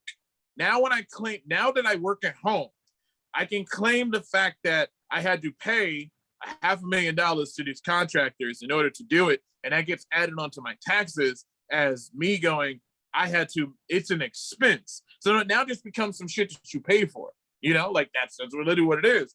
So companies know that, and they take full advantage of that as well. And I'm not mad at them for it. But here's the thing, and this is where we can end this for me, and I think you agree with this. It makes sense to just do right by these people so that, one, it doesn't become a fucking PR nightmare for the future if you think it's smart. Yep. But it also, if you're really thinking smart about it and you're talking to your PR marketing team and not ignoring them, you can literally use this as a good thing, because I can tell you a company. Oh yeah, that's good. Yeah, that's good publicity. Constantly. Yeah, that's good publicity for the company, because it's like, Marvel's giving royalties for. Oh really? Oh shit, I didn't know that. Yeah, they give a bunch of royalties for for Matt Fraction and David doing is like, oh shit. Yeah, that kind of puts the pressure on other companies to start doing it too. Because if everybody starts doing it, and you're not. Then it's like you kind of get singled out. Because they go, well, we're doing this. What are you doing? I'm gonna tell you something right now. There's a company, I'm not even gonna mention their name, and all I'm gonna say is that the doesn't fall from the tree. Okay, that's the name of the company. That particular company, that technology fruit company, that particular company does these things, and the other company that you use to search things for online, I also say them as well. You know who I'm talking about? I know who you're talking about. They go back and forth out trying to, literally they're both like billion and trillionaires. They go back and forth trying to outdo each other, going, well, we make our devices out of recycled aluminum that we recycled ourselves. Well, yeah, they're basically having we do the same thing. They're basically having a dick measuring contest. But some shit that they should be doing. Like, I'm sorry. It's something that you should be doing. Like, you should, if you are a company of that size and you are working with materials that can do harm to the planet, I don't think you should get a cookie when you decide I'm going to do this. To me, it should just be a norm that we're doing the right thing so that, this mud ball of a planet that we all live on can actually still exist. But that's a whole nother story. But going back to Hawkeye for a second, or just for the rest of this review, I really did enjoy the fact that they really gave you enough screen time of everything within Kate Bishop's world and everything within Hawkeye's world. Proving a point that I said here on the show, not just to you, Ronnie, but to many people out there, what this show was going to be, because there's a lot of haters. Parallel. We know that it was going to introduce. We know it was going to introduce more new characters, but I knew also, like, okay, well, Kate Bishop at one point literally becomes Hawkeye, so we know that even the title itself is a play on words. Hawkeye, it's not just talking about Clint Barton. We're also talking about Kate Bishop. But yeah, now their stories are basically parallel to each other. So, literally, to me, what I'm getting from this is that it seems to me like this is going to be a situation where we're going to get a chance to see over a course of 6 days, as the show indicated very quickly. The show is going to happen. We're only 6 days away from Christmas.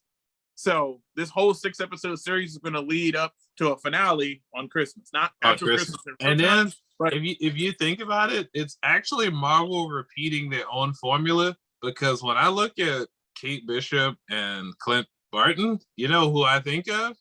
Tony Stark and Peter Parker.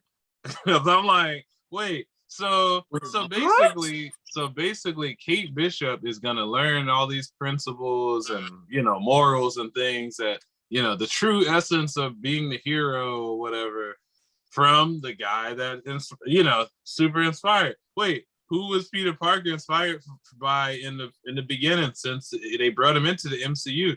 Oh, Mr. Stark, you know, this. And then wait, what happened every time Peter, when Tony was alive, every time Peter fucked up some stuff, who was there giving him tips and telling him, look, kid, you got to do, you know, do this, that, you know, and basically explaining it to himself that if you're just a hero because of this suit, then you need to take it off. If I'm not mistaken, I think that's almost exact dialogue that he said, oh, in the first movie, like, if you just think you're just a hero because of the suit, you need to take it off.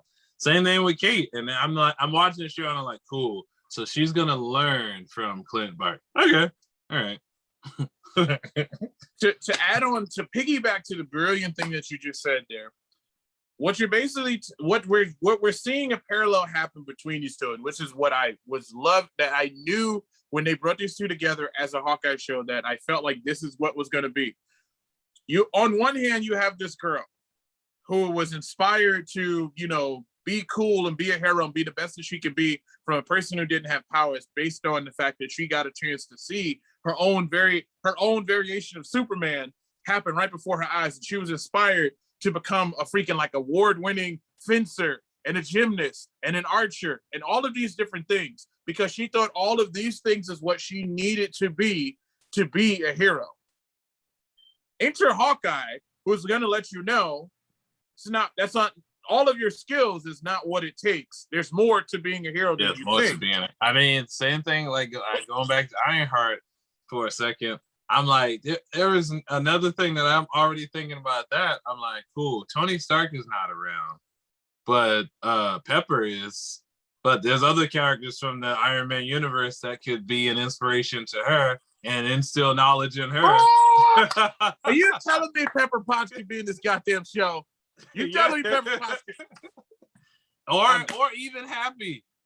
Or even Happy, because I mean, even if you go back to the Iron Man movies, as humorous as a character Happy is, there were moments where he told Tony stuff, you know, well, maybe you should do this, and then Tony actually listened for a change.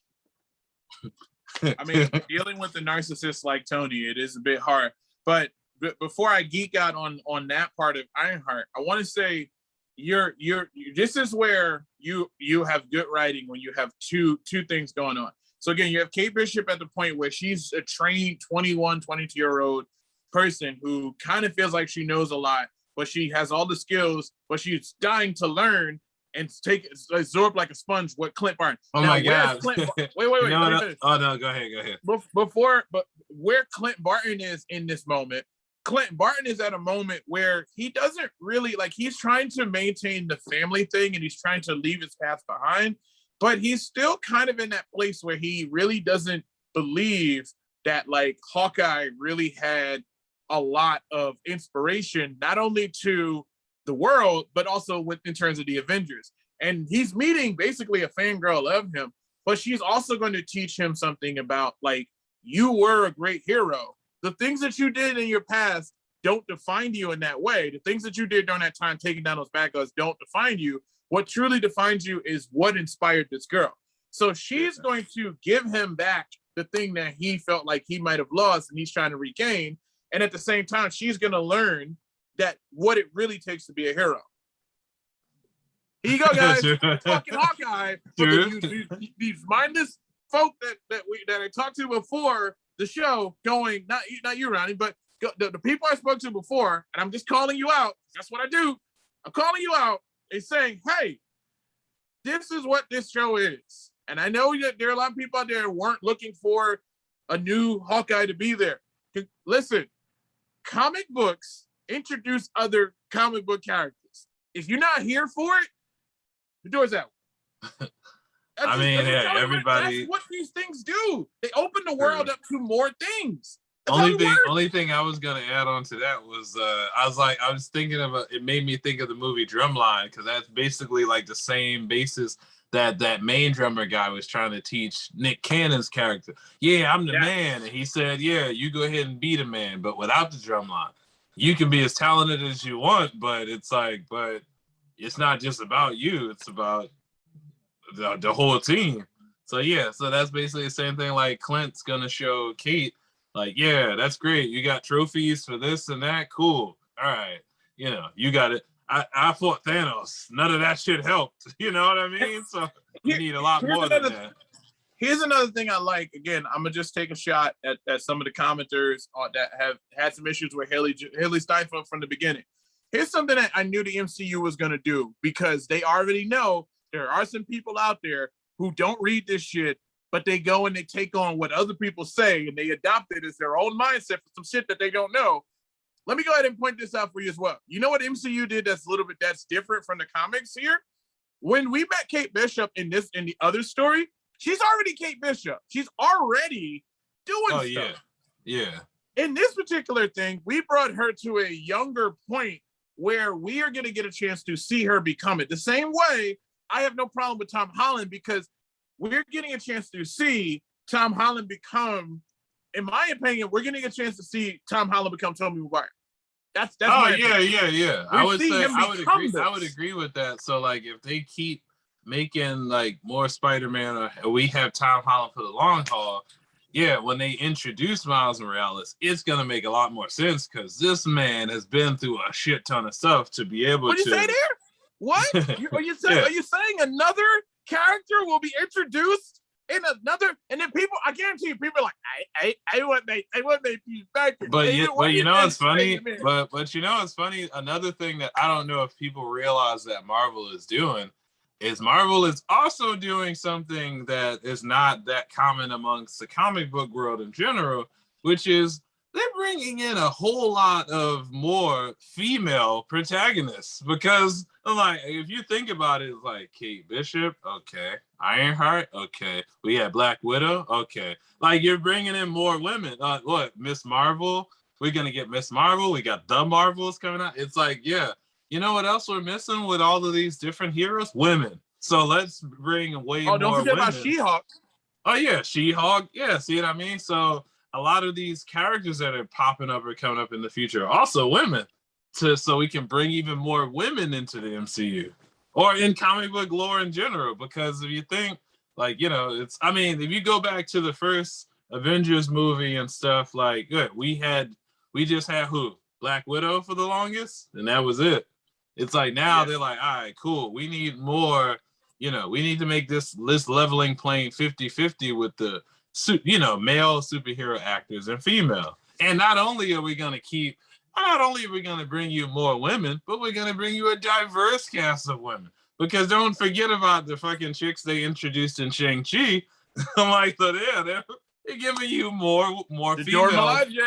Yeah, they're giving you the Dora Milaje, they're giving you lots more female. That's another awesome part of Endgame when they had that moment when all the chicks were there. But it's like, yeah, you thought we were gonna stop there? Nah, we gonna bring you more women. I'm gonna defend that moment because I know that a lot of people. I'm going to agree with a lot of the comments that have gone out on social media when it comes to that scene, and a lot of people have said that scene made no sense because, like, all of these girls just decided to just go together, and we don't know what the fuck they are. Like they don't even know each other. They're just gonna join together and do these things. Let me tell you something. Sometimes you're just gonna get a little bit of nostalgia, and that's all you're gonna get. Okay, Let me get a little bit of that. Let me go ahead and clean my nose off all that nostalgia coke that I've had watching these MCU projects. Okay, go ahead and clean that off because I'm okay and keep sniffing that. Here's the thing, right? Here's the thing. I will say that I love the diversity that we're getting in there, and more is going to continue to come. Like, we're getting our first, like, Muslim superhero with Miss Marvel, just beyond just the, like, having more female characters brought to the forefront, and making sure that they're, like, strong characters, strong protagonists, like, they're actually being fleshed out. They're taking their time with them. They're not giving you just quick, hey, there's a chick over there. You see her? All right. Yeah, because I'm like, wait, do we get I don't remember if we get the Miss Marvel TV show first, or do we get the movie with the Marvels first? We're gonna get Miss Marvel TV show first, and then the Marvels. Oh, okay. Yeah, in terms of the schedule. So going to Hawkeye again, I love where they're going with this. There's a villain. There are a couple of villains I want to point out here. So there is the swordsman. Armando, that guy. There's a swordsman that's in there, which I'm gonna tell you right now, one of my favorite scenes in these 2 episodes is the interaction between Kate Bishop and the swordsman. Yeah. I'll tell you right now. He, in my opinion, I love those moments when you have a villain who is downplaying the fact that he's a villain. You know who else? Like before this one, it's kind of obvious just by the way he looks, though. Like he looks like a fucking douchebag. So it's almost like he looks like a douchebag. He talks like a douchebag. He's very much, even when he talks to Kate, it's like it's this downplay of her, or yeah, like downplay of like. To me, okay. it almost feels like, you remember the dialogue between like Venom and Spider-Man in the animated cartoon when he'd be like, "What's up, Pete? How you doing? What's up, buddy?" Like he kind of already knew what was going on, but I feel that too. Like I feel like he already knows certain scenarios. Like he knew when she finds his uncle. I think that was his uncle. When she finds the dead body of the uncle. And then he offers a piece of candy to her. Like, I'm like, wait, so he knew she was there? It's kind of like, he knows things that you don't think he knows. I'm telling you right now. Wait, and then he was like, piece of candy? And then she like got all flustered and went off. And the mom's like, are you okay? And he's like, what's going on? I don't now understand. Like, I'm going to tell you right now before it happens. He recognized her at the, he recognized her at the auction. He recognized her at the auction. I'm pretty sure. I think he recognized her when they were at the auction. It's kind of funny too that moment showed that he was also an asshole, because it looked like he recognized her, and then she was fighting all those people and he didn't help at all. So if she would have got killed, it just wouldn't have made no difference. Because I'm gonna tell you right now, spoilers, I already know that whole blowing up the wall at the dark auction that was going on, I'm pretty sure that was I'm pretty sure that either her mom or him was behind that, because their goal was to steal some Avengers watch that belonged to Tony. Now, that's another mystery too of what this watch does. My prediction, I think that watch has to do with Armor Wars. Like, I think that watch is gonna have to be something that what's his face? Don Cheadle's gonna get a call about that watch being stolen, and Happy Hogan's gonna get a call for that. Because that show, if anybody doesn't know already, that show is literally going to be War Machine going out and trying to take down the technology that has been stolen and it exists out in the world available to them. So again, it's hilarious because basically what you're saying is they're gonna make a supernatural type show with War Machine. I mean, in the style of like supernatural. Yeah, like, Sam and Dean basically go from place to, like, they have their own storyline within it, but Sam and Dean go from place. They go from place to place, and then they wind up fighting something different. So you're telling me they're gonna take sort of that same genre vehicle, and we're gonna watch War Machine go to different places and have to battle some different type of tech or something. That's fucking crazy. I would say that sounds about right. I think what to me is interesting there is that basically, once again, like a lot of these heroes that are remaining after these other heroes go off, is that they have, like Kate Bishop right now, she put on that outfit, but she's got to deal with the repercussions of what Hawkeye has done. So basically, like, what he's done is Ronin, she's dealing with now. Like, she doesn't personally have beefs with all these people, but like she now has to deal with those problems. The same way, by just the fact that Don Cheadle was friends with Tony, I find it ironic that basically what they feared would happen in Iron Man 2, when Don Cheadle first appeared in that courtroom, what they feared happened, and he winded up winning, which, let's just face it, Tony has been wrong a whole lot. They got a thing that says that Thanos was right, Tony was wrong a lot. So literally, they had that court hearing in Iron Man 2, and I love how it all connects. They had a court hearing because they were concerned about this amazing tech that he's building and how dangerous this tech is if it was around the world. And he's just like, don't worry about it. I got it, baby. What Ultron? Like, we got all of these different things. And then you have people like, and they showed you, look at Homecoming. The tech that fucking Vulture was using. was Tony Stark's. Like, and that's probably also going to spill over a little bit into Ironheart too. Correct. All of these things will continue to branch off and create new branches and things like that, which is wonderful.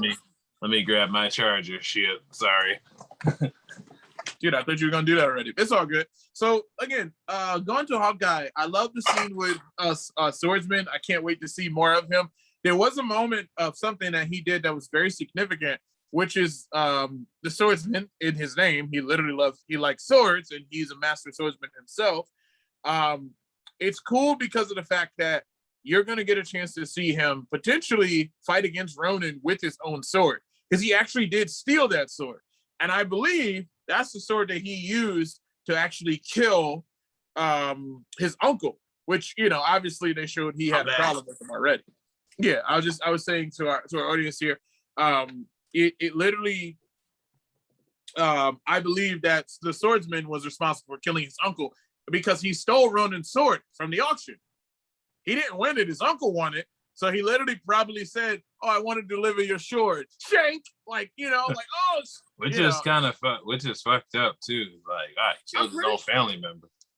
I think thinking about what you said, I actually believe that he was also in the house when Kate Bishop showed up. Yeah, like I don't think that he left. I think he was still there. Probably just hiding in the shadows.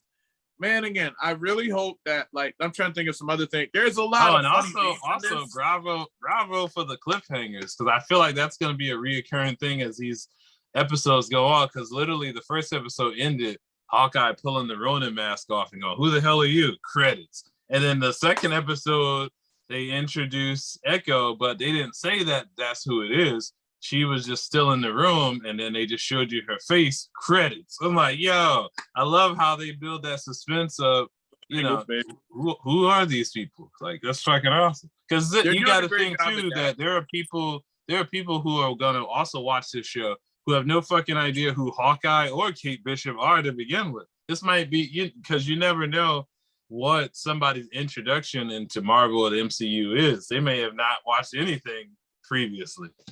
That's true. You do get a lot of first timers when it comes to the TV shows, when it comes to the movies, and you know, I'm here for it. I am open, and it's enjoyable too, because think, like, if this is your same thing like comics, you can go back and go, oh man, you know what? I never thought. I mean, like me, no shameless plug or anything, but I'm sitting here and I just bought fucking the new was it Incredible Hulk #1, Donny Cates.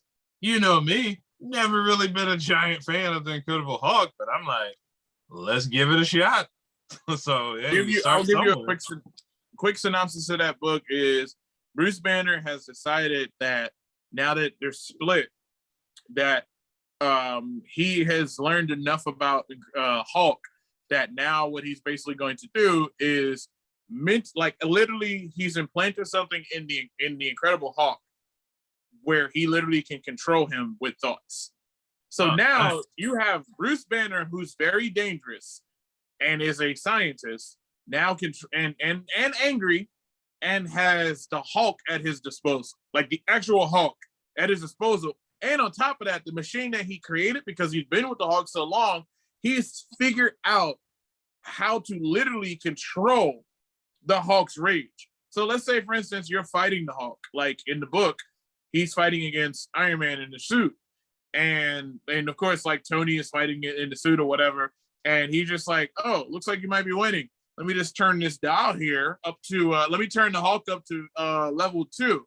And then all of a sudden, nothing Tony's doing can handle him, because you got to realize he keeps getting angry and he keeps getting more powerful. Oh yeah, but what if somebody got a dial that can really crank that up to whatever they want to? What the hell is Hulk? What the hell? First and foremost, the Hulk is immortal. Like you're not. Like, literally, there's a moment there, again, no spoilers, there's literally a moment where Iron Man tries to trap him inside of something, and the Hulk, being immortal, just literally rips his own arm off, and it's just like, that's what you got? Like, oh, you just rip your arm off? And it's like, yeah. And he just pretends to beat the shit out of him with one arm, because it's like, oh. And I'm like, oh, that's gonna heal back. No problem. I'm the Hulk. It's gonna heal back. Hopefully at some point, I know we'll get more Mark Ruffalo as the Hulk and She-Hulk, but hopefully at some point, maybe we do get a Hulk movie. That would be dope. I think the day that we get the Hulk movie is the day that Universal decides that it wants to basically get into a relationship with Marvel. That's what it really boils down. With Marvel and Disney, at this point, like I said this analogy many times, and I'll say it again on here. When it comes to Fox, it comes to Sony, it comes to Universal, they're simply, in my opinion, they're simply, beautiful, smart women. I don't see why that Disney are dating. I don't see why it couldn't happen. I mean, like, I'm pretty sure that if you talk to anybody in Disney's camp, they'd probably say, like, there's been some talks. Like, because, yeah, I mean, it's enough. You cannot Endgame. Yo, get the piggy bank from Endgame. Yo, money is, I don't think that money is the problem. It's, it has to be other things because, come on, like, okay, man. I wonder if if you stand on a stage in a sea of fans, it's like, anybody care to see a solo Hulk movie with Mark Ruffalo? It's like, yes, that would be fucking awesome.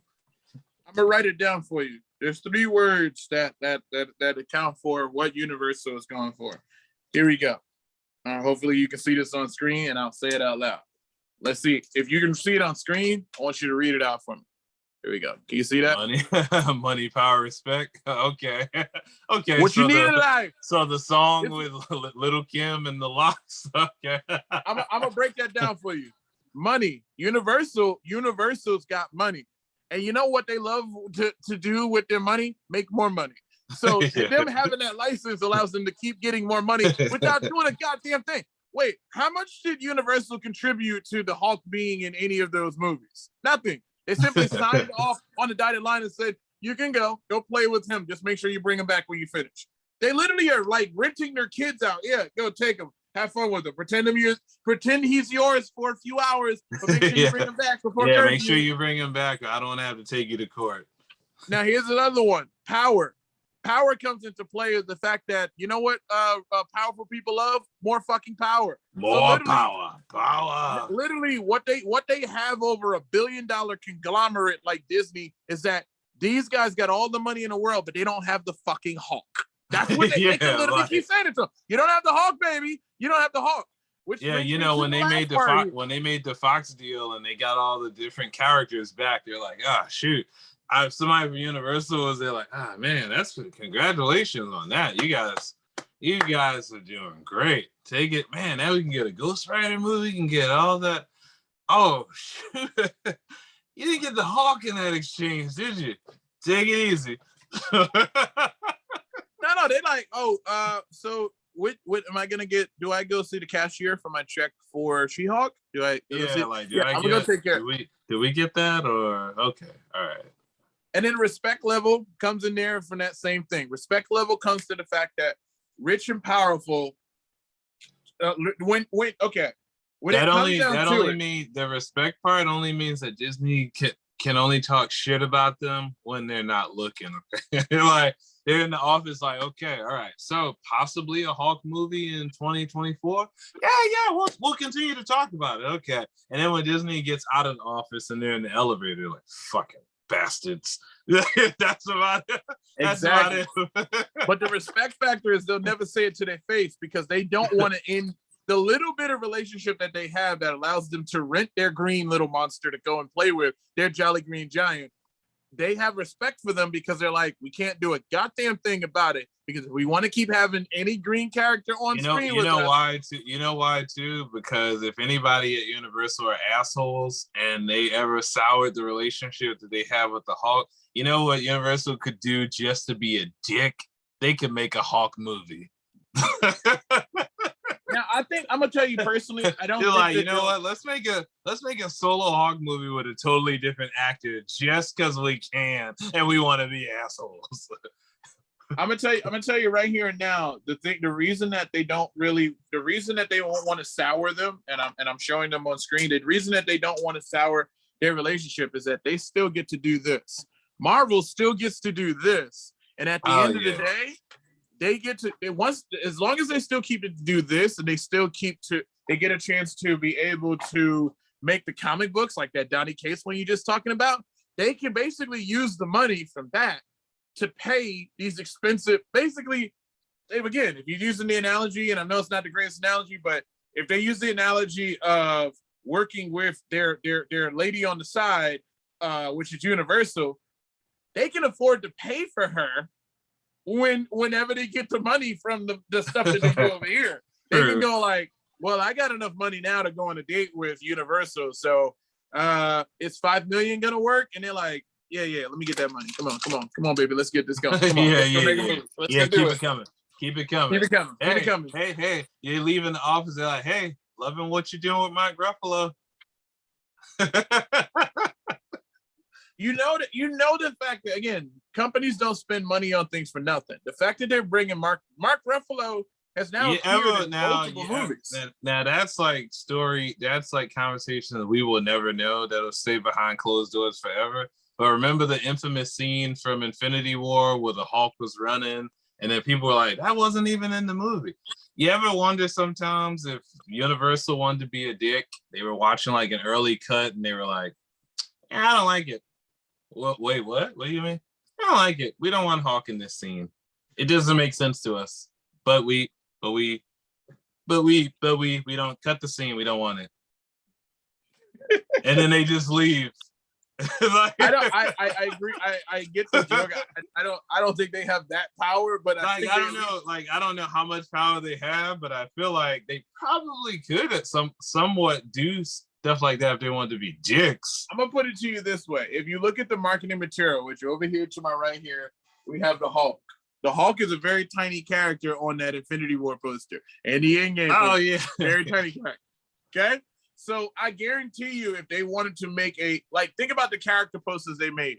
Find me an Endgame poster that has the Hulk on it in full face. Like, hey, nah.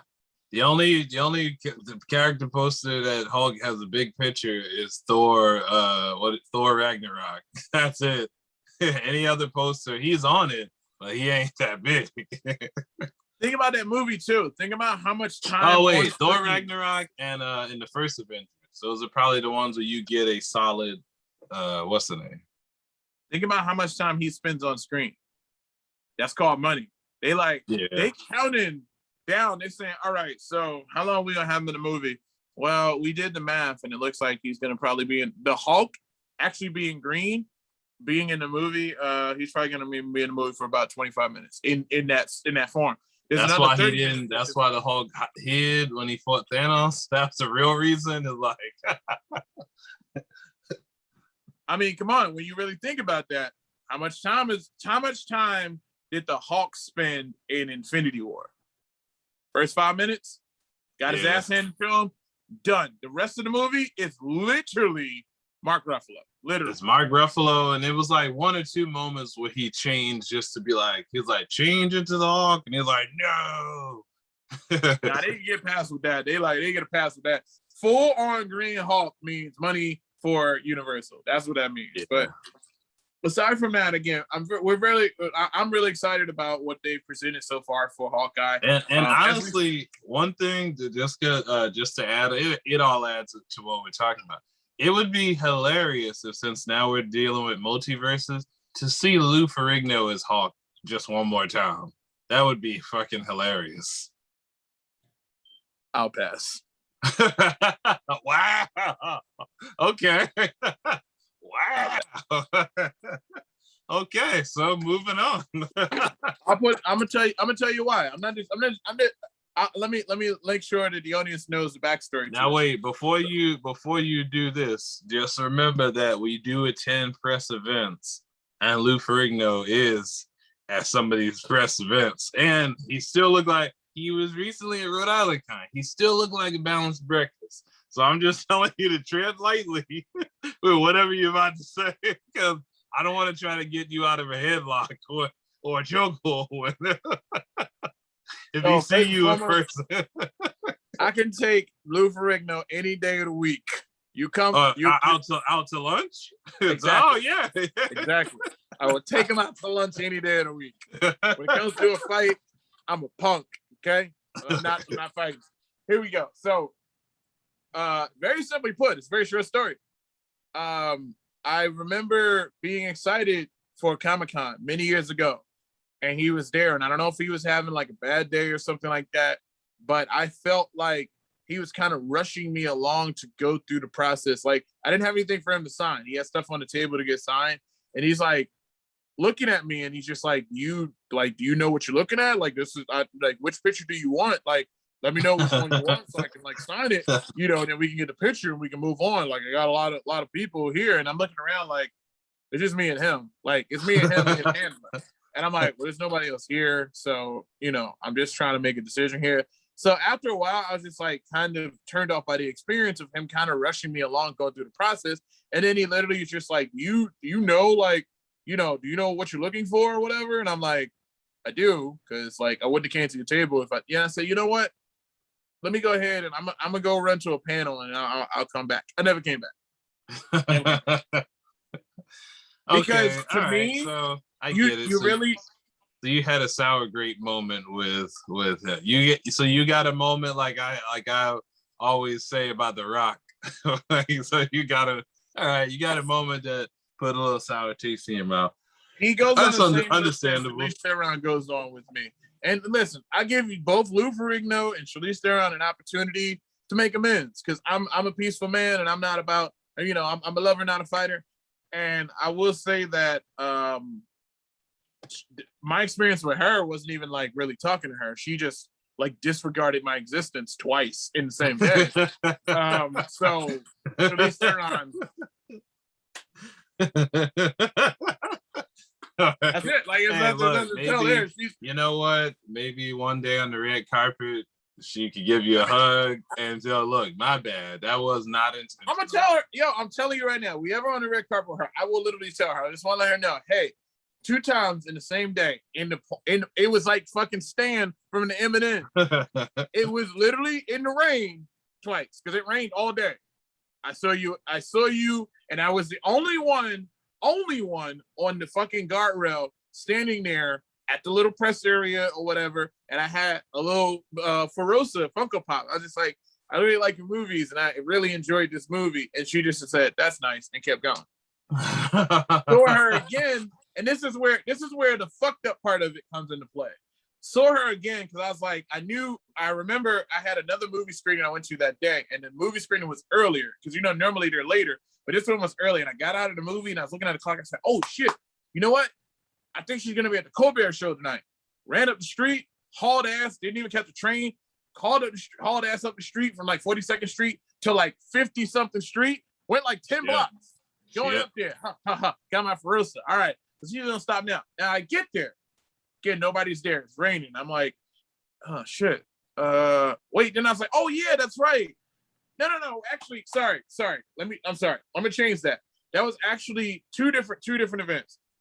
That is actually the same day that I actually went to go, because I went after. I went to another screening, but I had time in between. I was like, oh, I could go to Colbert show, because not only was Charlize Theron's I wasn't even actually going for her for that day. Now remember, I was going for Jamie Foxx, because he had that movie that came out with Michael B. Jordan, and I had tickets for a screening to go that night. No Mercy. Oh, No Mercy. No Mercy.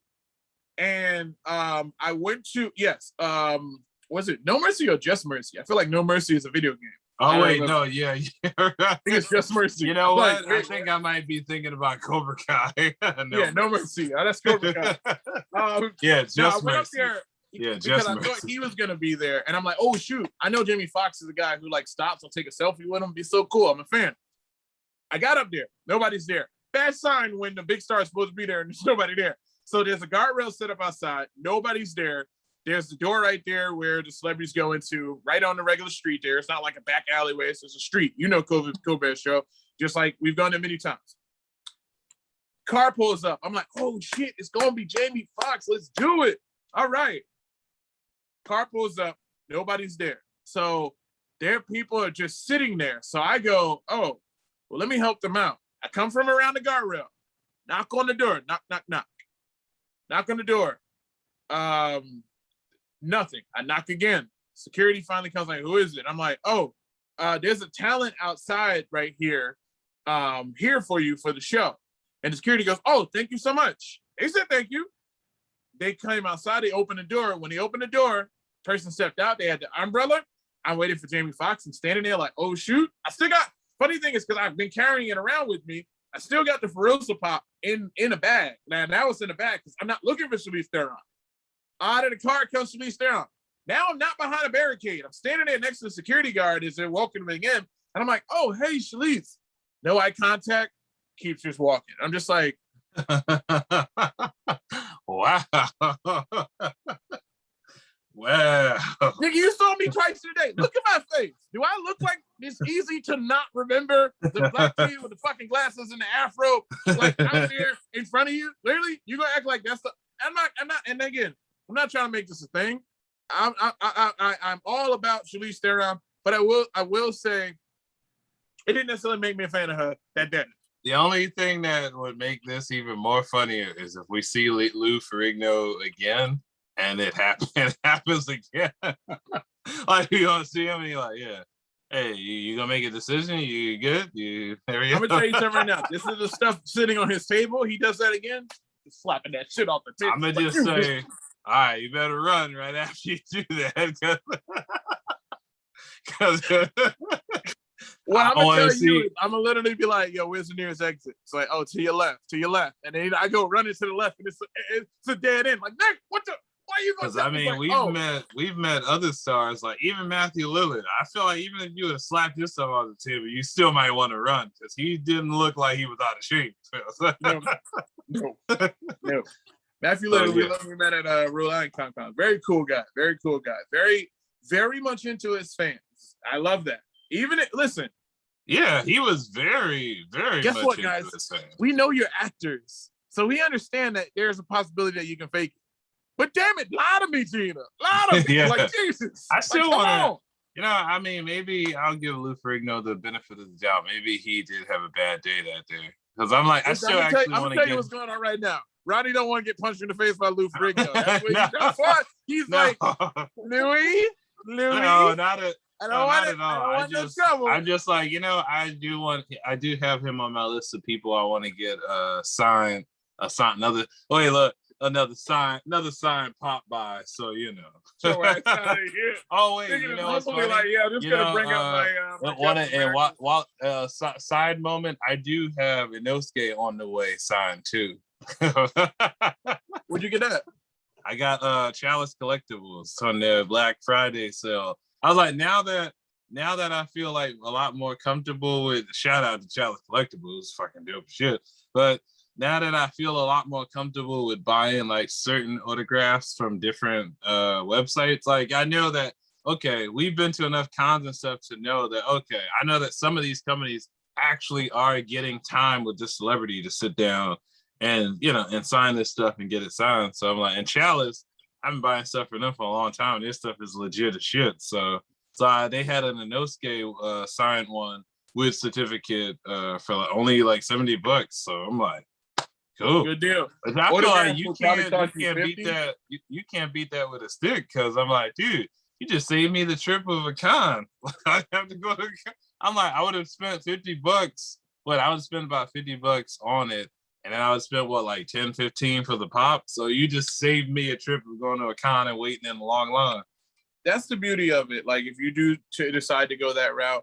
But with that said, I will say that I will give the Hawkeye show episode 1 and episode 2 clearly a 10 out of 10. And that's just I would agree. Solid 10 out of 10. They're doing the damn thing with that show, just like I loved all the fucking shows so far. Falcon and Winter Soldier, WandaVision. It hasn't been Loki. There hasn't been one yet that I felt like, I like them all. It's funny that they're literally doing what I thought DC was going to do way back before any of the movies. Remember, I said that. I was like, I don't know why they don't just use Grant Gustin and all those people on TV, still Stephen Amell, and just integrate them and make movies and then come back to the shows. And then maybe Marvel had a fly on the wall, like, really, Ronnie? No. Here's the thing, right? I'm going to tell you right now. There's 2 reasons. They hate money and they hate their fans. That's all. No, they don't. No, but yeah, I'm like, so now it's crazy because it's like, we are at a point where it's like, if you go see the Marvels, and you don't watch Miss Marvel, and they say a lot, something as simple as, and I'm just making this up. They say something as simple as like, "Book them, Dano." If fans will be laughing and feel, ha. And if you haven't watched that, you may not get it. Like, I don't get it. What's that? Oh, you don't remember episode 3 on the show when they did the? Like, I'm gonna tell you something right now. This is how good the Hawkeye show is, and we're giving our solid review here, 10 out of 10. You will, if you have a good sense of humor, you will have a lot of fun just listening to the dialogue of the Tracksuit Mafia boys. Just listening to their dialogue. Yeah. I can sit there for an entire episode and just have these guys talk about what happens in the MCU just amongst them and how they feel about it. Like, that's it. Like, the same way we'll pay to see Michael Pena sit there and give you his breakdown of like the movie. Oh my God, about what happened. Oh man. And since we're on a whole Disney kick, I do not know if you've watched it, but you know Olaf from Frozen. You know that, and I'm laughing because they're so hilarious. I discovered them watching them with Zoe, which is they have Olaf giving you like a 2-minute summary of the different Disney movies. That's all I'm gonna tell you. If you haven't watched it, go watch it. But what's it called? Olaf. Now thinking like how Michael Pena, you know how you do like crazy super fine. He's doing now. Olaf is telling you like summing up like Up, Moana. He's summing up all these different movies, but he's doing it in like less than a 2-3 minute episode, and he's pretending to be different characters from each movie. It's fucking what's some of the best stuff you'll watch on You TV. had me at Olaf. What's the name of it? Shit, I forget what the name, but if you search Olaf, you'll find it. Listen, Disney, don't pay this man. Pay me. He can't remember the goddamn name of the show that he's promoting. I don't remember the name of it, but I remember like Zoe was watching it, and I remember I put it on for her because I was doing something, and I put it on for her to distract her, and it was like I had left the room for like 2 seconds, and I came back, and she was laughing, and it was already on credits, and I was like, "It's finished that fast?" And then like I went back and I watched it again, and it was Olaf, his interpretation of what happens in The Little Mermaid. And it's like at one point, and it was like him walking around, and he was pretending to be Ariel, and he was like, "I don't want to live underwater. I just want to do this and that." And then he was King Triton, like, "You will stay here." And I was like, "What is going on right now?" And then he right after the show, I'm gonna go ahead into the other room, and I'm watching it. I'm telling you, man, you're gonna enjoy yourself. That shit is hilarious. Look it up. I got my iPad right here. Let me pull it up on the side here when we chit chat here. But it is so hilarious. I'm like, God, I love that they're doing these little shows like that. And I'm sad that the actor from Up passed away because I'm like, that's one of my favorites. But the Doug TV show is fucking hilarious too. And then we got Baymax coming, and I'm pretty sure they'll make some more little shows. The new Doug show is on Disney Plus. Yeah, Disney. The Doug Days. Oh my God! So you got me more to say. I thought you were talking about Doug Funny. Doug Funny. Oh no! But I'm sure they'll bring him back at some point, being everything's coming back. The only thing I'm gonna ask is, please don't try to make a live action of that. Of Doug? Nah, I don't see that. I see that Diary of a Wimpy Kid is gonna be animated. Oh, finally? That to me made more sense animated. Let me see. Oh, is it the one Once Upon a Snowman? Yes, I believe that's it. OMG. Yeah, it's like, was it like 4 or 5 episodes up there? Wait, let me see. Or is that, no, this might be just a short.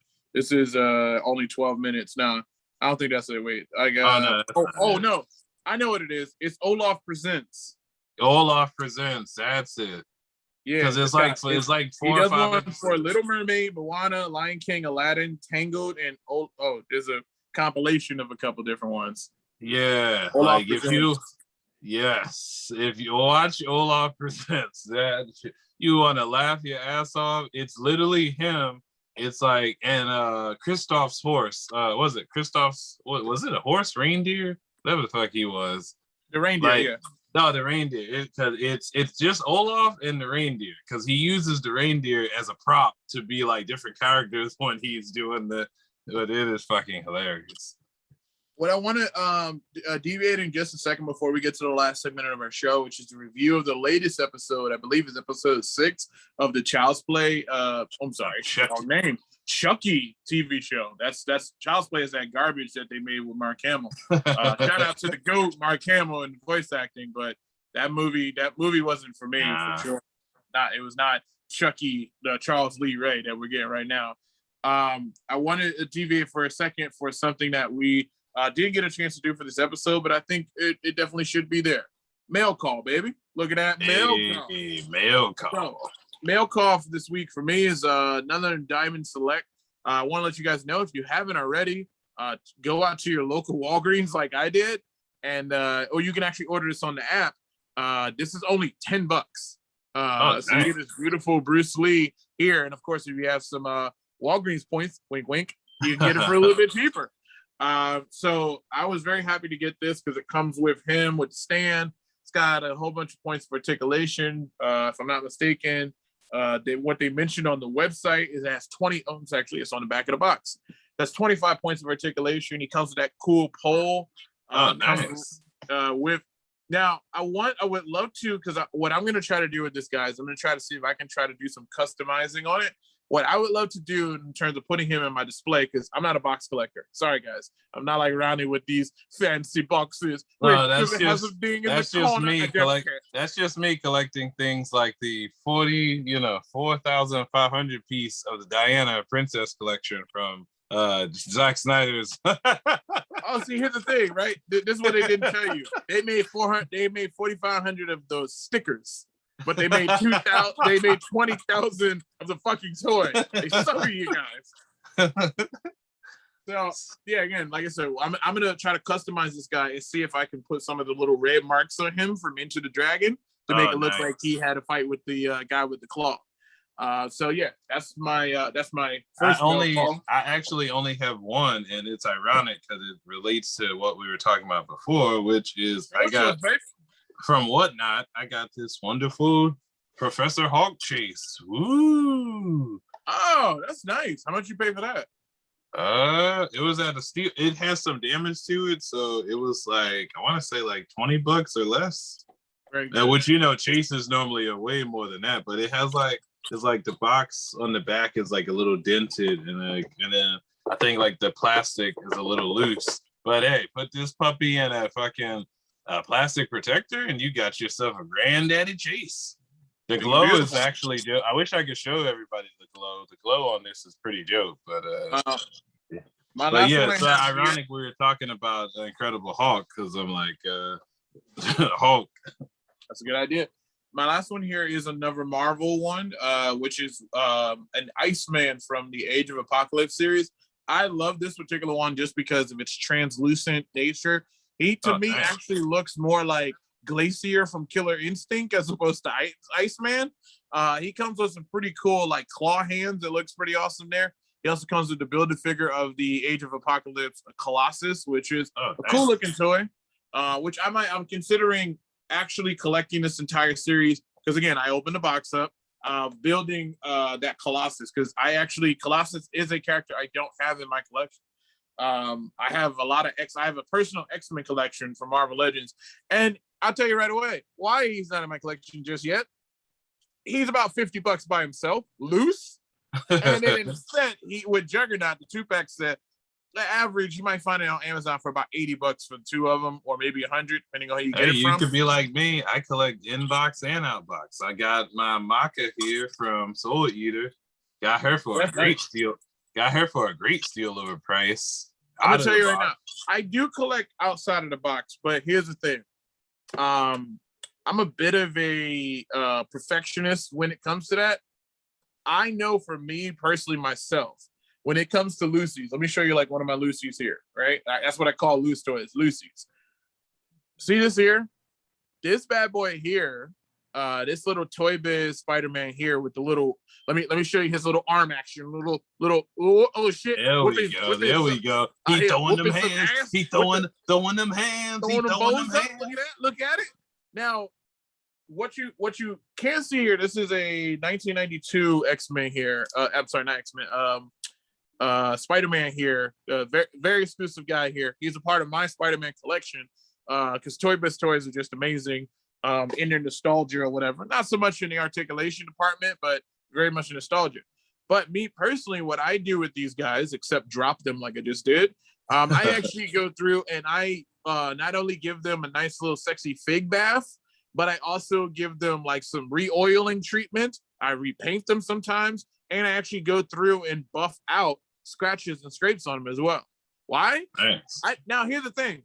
I'm that kind of toy nerd, and I'm kind of expecting when I get something loose that it's going to come at least somewhere close to that kind of condition. Even if you do charge me a little bit of extra money, I am looking for it. So that's my only thing about buying Lucy's is that Lucy's got to be one badass Lucy, unless I'm gonna find Colossus and somebody got them on whatnot or some app for like $10. Oh yeah, I'll take the scratches then, because then I'll put the work in. But you're gonna charge me $50 for a Lucy? I'll give you a great example. And I know we're talking about toys here just because I love them. Bullrog. Bullrog is the most expensive toy I've bought this year, loose. I bought Bullrog from Soda Toys, which is one of the rarest of the Street Fighter toys, the Soda collectibles. Their range, this particular Bullrog, because he has a yellow variant outfit as opposed to the blue regular one. This one ranges online for somewhere brand new in the package from about $150 to $200. So if somebody had them loose with a few extra accessories, and he had some loose joints and stuff that I was able to tighten up or whatever for $50. I was like, sold. I think I had a coupon to make. I forget what store it was, but I saw like some really old Batman the Animated Series figures of like, was it Red Hood? It was some of the characters from Batman the Animated Series from way back in the day, but they were like $200 each. I was like, holy shit. They came in like this brown and white packaging. I don't even know, but I saw them like, wow, these must be old as shit. Now, I would love to see them myself because, again, going on toys, I know that the original toys themselves, you have to be careful that it's not the new Batman Adventures, which came after the original Batman series, which, don't get me wrong, both of them are worth a lot of money. But the original ones, those original tissue ones, yeah, they're worth about $100 to $200, and that got to be mint on card and got to be in some type of like plastic protector or something for somebody to spend that kind of money. But there's a lot of like toys out there that I still need to collect, but I'm trying to narrow it down just because I want particular ones in my collection. Like my Spider-Man collection, I have like I have, unfortunately, I have Andrew Garfield. In there, what the hell? You mean a fortune? That's funny because I'm looking for that pop currently. Like he's the only one I don't have. It's okay. I mean, I'm looking for the amazing Spider-Man one. Let me clarify that for a second. Well, I mean, I can find it. I'm looking to get it at a good deal. Let me put it that way. That's the key. Here's the thing, right? For me, what I'm looking at in this scenario is I'm looking at whether or not I'm a bit of a completionist, and I have a certain way that I want my displays to look and like toys. Like for AEW, I don't own every AEW toy. I'll be honest. I don't have a Riho toy in my set because I didn't actually connect with it. I actually didn't like the Jake Hager one. I didn't get that one. I didn't like that. Jake Hager. I didn't like Jake Hager or Miro. I didn't like the way they look, so I didn't get those two. I think, especially Miro, he's kind of like mouth all gaped open. I was like, I can't wait till they make a CM Punk one. I definitely got to have that one. Here's what I'll tell you with that. You know what I did with I agree with you.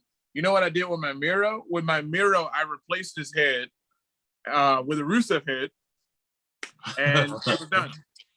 Same dude. Slightly different haircut. All I did is now, just to take it a step further, all I did, because it's painted on, is literally just took some bleach and I literally bleached it so that like the actual paint that was there, you know what happens to a dark color when you bleach it? It turns blonde. So now I have a blonde-haired Rusev sitting over there with a mustache and beard. Done. And his mouth is closed. It's just like, those little things like that. Those are like fun little things you can do if you really want to have. But I agree with you. That face looks really fucking stupid. Like it doesn't. For me, it doesn't really fit well. So, That's like I know you've probably seen the art series Ninja Turtles, and you probably also seen that they're still on many shelves in stores. I'll put it to you this way. I knew for a fact when I saw it, my first thought was Ronnie's gonna hate these. Yeah, they look stupid. Oh my god! Like, I know like two people who got them and thought like, oh man, they just want them because they're total collectors. But for me, I'm like, I'm not gonna collect it if I think it looks stupid, and I think that one in particular looks kind of stupid. For me, it's definitely something that they're trying to test the theory, right? So I think what's going to happen when it comes to the art series toys, if I can imagine what their strategy might be, I think their strategy there is that they're coming out with their own art series where they're trying to come out with these very special edition of toys that they've already sold.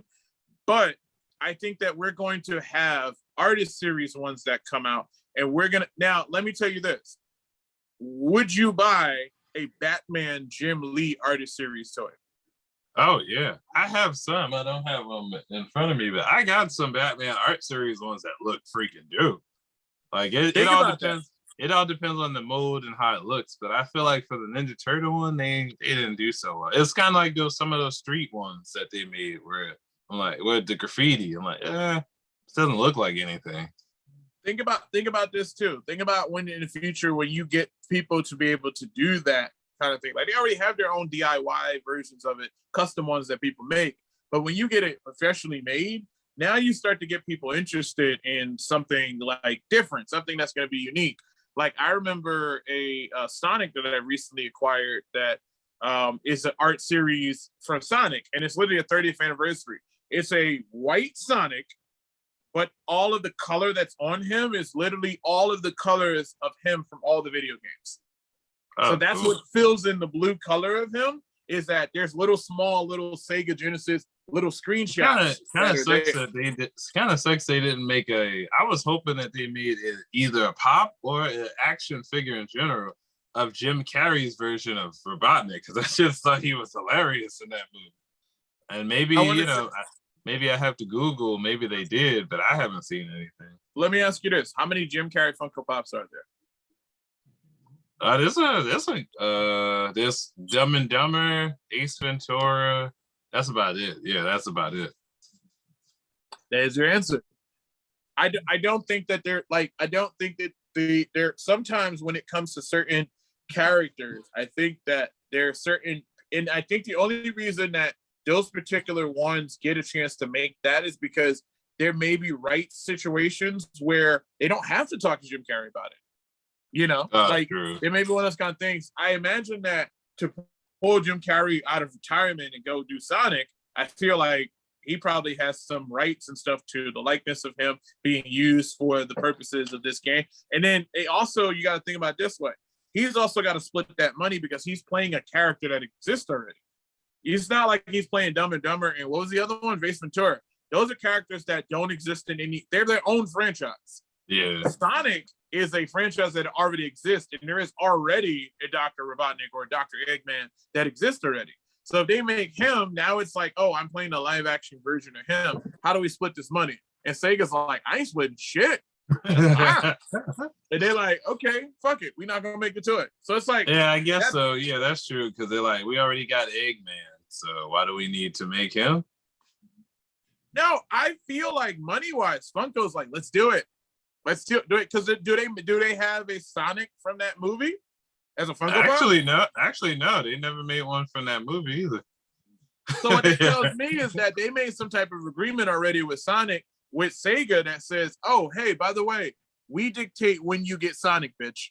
True. That's exactly I think also that could have been because remember fans hated the way Sonic looked originally. Remember they redid it. So that could you imagine if Funko if they did make the other version face of Sonic and they were about to present it, and they're like, oh wait, people People don't like it. Oh, do you guys make the prototype already? Oh no. We didn't make no. We didn't make no. We didn't make that.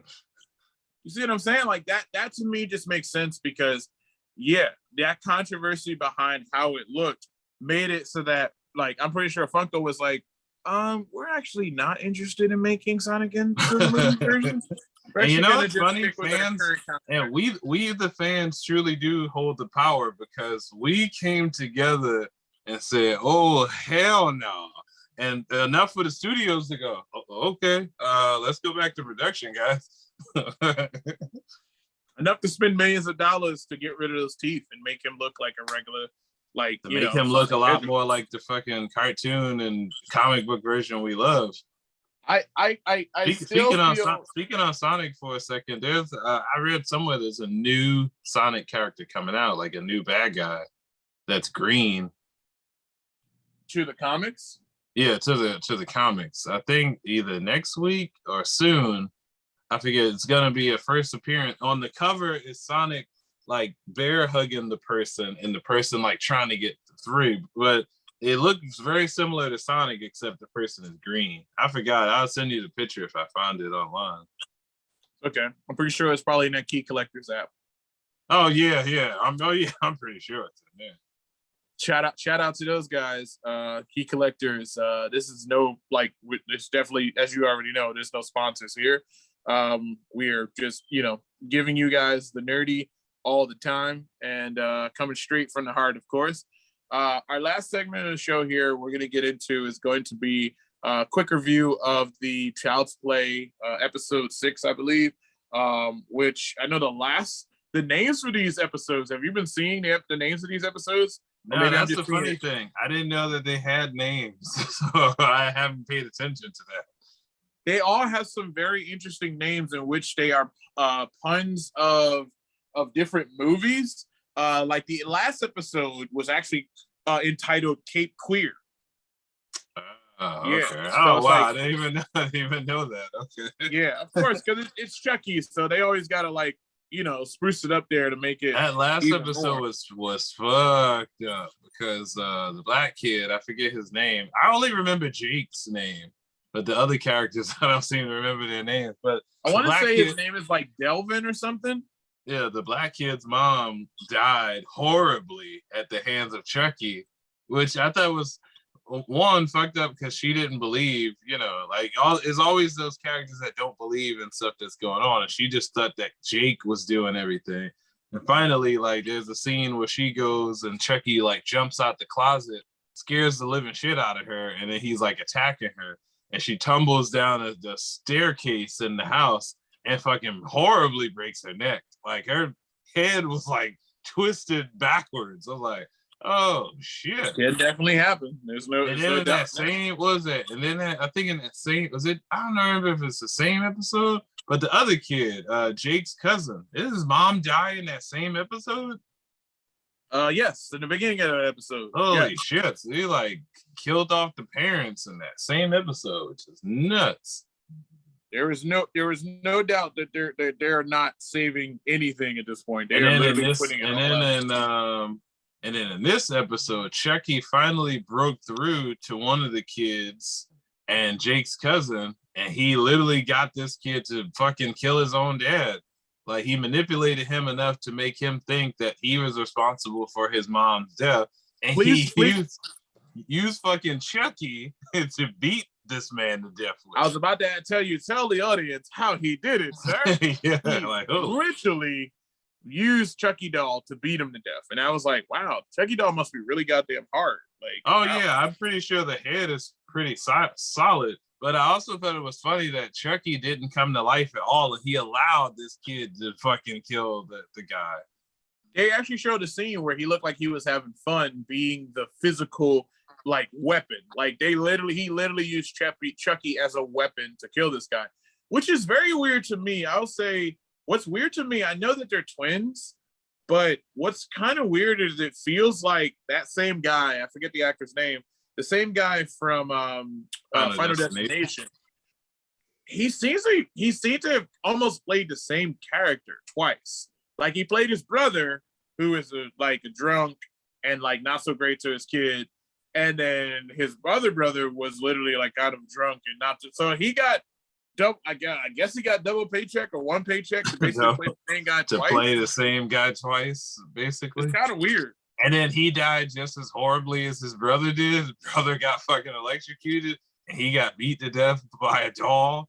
Yep. So they both Chucky killed both of them basically. One of them physically, like with his own body. Just to give you the episode list here, I got it here. So the first episode was called Death by Misadventure. Okay. The second episode was called Give Me Something Good to Eat. The third episode was called I Like to Be Hugged. The fourth episode was called Just Let Go. The fifth episode was called Little Lies. The sixth episode was called Cape Queer, and the episode we're talking about right now is actually episode 7. Twice the grieving, double the loss. Oh shit! Which is absolutely true of the episode. So we've been. Oh wait, so this final series finale will be. I mean, season finale will be episode 8. Oh, so we've watched 7 episodes already. 7 weeks. Doesn't even seem like it. I mean, I'm so used to Chucky, like it doesn't even seem like it. And they're doing the Lord's work with this show. Like I like the show overall, and I like that. What do you call it? In this episode, we get more of the original characters. Like we got more of Andy and the other chick. Even though in this episode, Andy kind of left her, which I feel like he's doing the heroic thing, which is she's been through enough. I don't want to see her get killed, so I'm gonna go take down Chucky. And I remember you said this. We were talking about this via text about them killing off Chucky. I ultimately don't think that'll ever happen in general, just because he's a horror icon, like, you know, Freddy and Jason and everybody else. But if they ever decide to kill him, like, I think it'll take place in a movie. And I think maybe it might be Andy Barkley, because you think like started with Andy, end with Andy would be dope. Here's how that goes. Started with Andy, ended with Andy. Andy is going to be, this is how I would write that, just to fuck Andy over and to give horror fans another way to basically say we get our Chucky back again. Fuck Andy, which is Andy's in a situation where he got into some kind of like altercation with Chucky where he's like let's say chase him around the room or something like that. He gets injured to the point where he's laying there on the floor. He really does injure Chucky, and Chucky is laying there bleeding out. And he literally reaches out to Dandy on the floor, who's like also bleeding out or injured in some kind of way. And he literally reaches out to him and like touches his hand, looks at him, and then starts doing the spell in which he takes over Andy's body. which is ultimately what he was trying to do since the first movie. That to me is how you go about that, because literally Chucky in the end winds up getting exactly what he wants. It just took him about 40 years. Yeah. So yeah, like if you want to do that for me, Down Messina, you can have that for free. I would love to see something crazy like that happen. I'm obviously not a writer, so you can write it a lot better than I can. Now, if this show is gonna be like a continuation, like I think it's already like critics are loving it too. If he plans to do like a bunch more seasons of Chucky, I would still love to see some of the old people from the movie return, like even Andy's mom, the actor from fucking Fright Night, and even Chris Sarandon, and even Tyler from Child's Play 3, because he would be around the same age as Andy. I'll put it to you this way.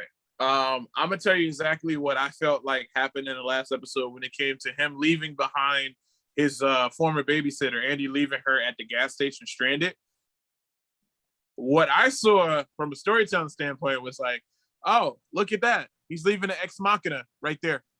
Hey, look, ex machina, stay right there to a point where everybody's going to die and Chucky's got them pent up in a hole, and all of a sudden she's going to appear out of nowhere and like shoot him or kick him or do something to like save them. And I'm like, wow, look at that ex machina. Oh yeah, I could see. I could totally see that happening. How about what do you call him, Devin or whatever? How about the fact that he decided to go snooping around at Chucky's old house to find the chick tied up, not knowing that she's Chucky? I was like, oh my fucking God. When I saw him untying her, I was like, oh my God, this kid don't even know. Kid don't know what the fuck he's getting into. And then the big reveal that came at the end of the episode, which was something Ronnie was talking about before, and this is all being connected back to the Cult of Chucky, in which in Cult of Chucky, if you guys aren't aware, Chucky basically figured out how to do the Voldemort spell. And figured out how to split his soul up into multiple put his conscience into a shit ton of and then we saw like I don't even know how many fucking Chucky dolls we saw that he's got 20 of them, ready. I'll put it to you this way, right? For me personally, I feel like the same thing that, like, using Voldemort as a great example, I feel like the one thing that is sticking out as a possibly as a glaring mistake on Chucky's part, but also could potentially be just like a throwaway thing. I feel like for some reason, even though he split himself into those dolls and figured out how to basically split his soul up and do that trick multiple times to as many dolls as possible or people, is I feel like the disadvantage is that this is the first time, and correct me if I'm wrong, Ronnie, this is the first time Chucky in all of his years has decided to put his soul into a human being. This is the first time. Is this the first time he decided? Yeah, like he's successful at putting his soul into a human being, which, in my opinion, might be his own fucking downfall. Because if you can see the simple fact that that girl can go back and forth, like all she has, it looks like me, the trigger for her to return back to the consciousness is just the sight of blood. So like the sight of blood, blood, and so like gets a little woozy, and then it's the girl instead of Chucky again. So that to me makes it feel like I'm gonna tell you exactly what that's called. For me, that's the same thing that they did in the Spider-Man comics right before 800, where they decided, hey, we're gonna make Superior Spider-Man. We're gonna have Doc Ock take over Peter Parker's body, and now Doc Ock is going to be the new Spider-Man. Peter Parker's gone, guys. And my first thought was, hey, guys, if you really want me to believe Peter Parker's gone, he's just in Peter Parker's head, and Peter Parker is still in there. So literally, he can just become himself again. And that's I mean, well, the fucked up part about it, just like Chucky himself, who's a very fucked up individual, is that even if she somehow gets Chucky out, that's another thing. I was trying to go back. I gotta go back and rewatch the movies because I'm like, okay, I remember Andy still had the severed head of the original Chucky doll. So I'm like, did they kill that head? I don't remember if they destroyed that head. See, this is another thing which shows where they want you to forget stuff. Because I'm just trying to remember. I know the last time we saw it in the movies, the other chick that was with Andy, she showed up and she was torturing the head even more. Like, Andy sends his regards, and they were torturing it. But I don't know if they had it locked up in a safe.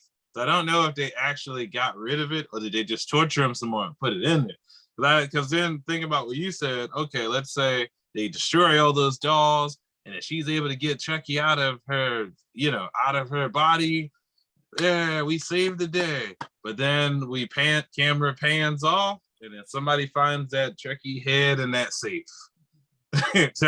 Chucky's soul is still in that head. I'm like, that's how I feel like he's always gonna fucking come back, because that is like fucking crazy. But to me, I don't know. I don't know about that, just because like it's not like, yeah, he was successful at taking one of the dolls and putting them into that girl. So I don't know. But but the other part I was getting at is that she, no matter what, her life is fucking destroyed, because remember, Chucky framed her for the death of her entire family. So even if she's able to get Chucky out, she's still a wanted fugitive on the news and stuff. So she can't even have a normal life, even if she gets rid of Chucky. So my question that I want to really, I'm just curious of, and I hope that the show answers at some point, is what happens if she dies? Oh, then I'm pretty sure he's just gonna wind up putting himself into somebody else. But see, that's the thing. That's what I'm saying. I don't. Well, see, that's the thing too that also will keep the show refreshed. From the point of Andy coming after Chucky. Right now, Andy knows that Chucky is in that girl. If I'm not mistaken, he knows that. But it's almost like almost like the movie Unforgiven with Denzel Washington, which is okay. If it comes to a point, Chucky could, he still got Jennifer Tilly, who can provide another person. Because think about it, Andy right now is still searching for Chucky. If something goes wrong, let's say in the next episode some shit goes fucked up and they wind up killing this chick, they could always use one of those dolls again to put Chucky into another person. And then Andy would not know who the next person is if they did that, if they switch. Sure. So it's like, that fucking sucks. What you're basically saying to me is that it is a chance that Chucky's scapegoat in this situation, if what you're saying is true, and that no matter if you just kill one of the people that Chucky is inside of, those dolls and everybody else still lives on, and you got to kill every last one of them in order to get rid of Chucky, then that just tells me that Chucky, in my opinion, is probably plotting on that fucking boy who killed his dad to basically go, well, I could just become a serial killer and start my life over as like a 15-year-old. There you go. Look, you know what I'm saying? And then and then think about it. Andy's searching for the girl. Where is he? Where is she? And he's walking right past him like, she's in there. Because here's where I think there could be that could be a plausible option. One of the challenges that he's facing in putting himself inside of that girl is the fact that she's mentally, they are conflicted. They're on two different pages. When she comes back, she's like, what the fuck's going on? He's also, what do you call it, paraplegic when she comes back, so she can't walk either. Correct. But add on to this. Think about it in a character that we like that, hasn't been represented so well, so much in the movies just yet.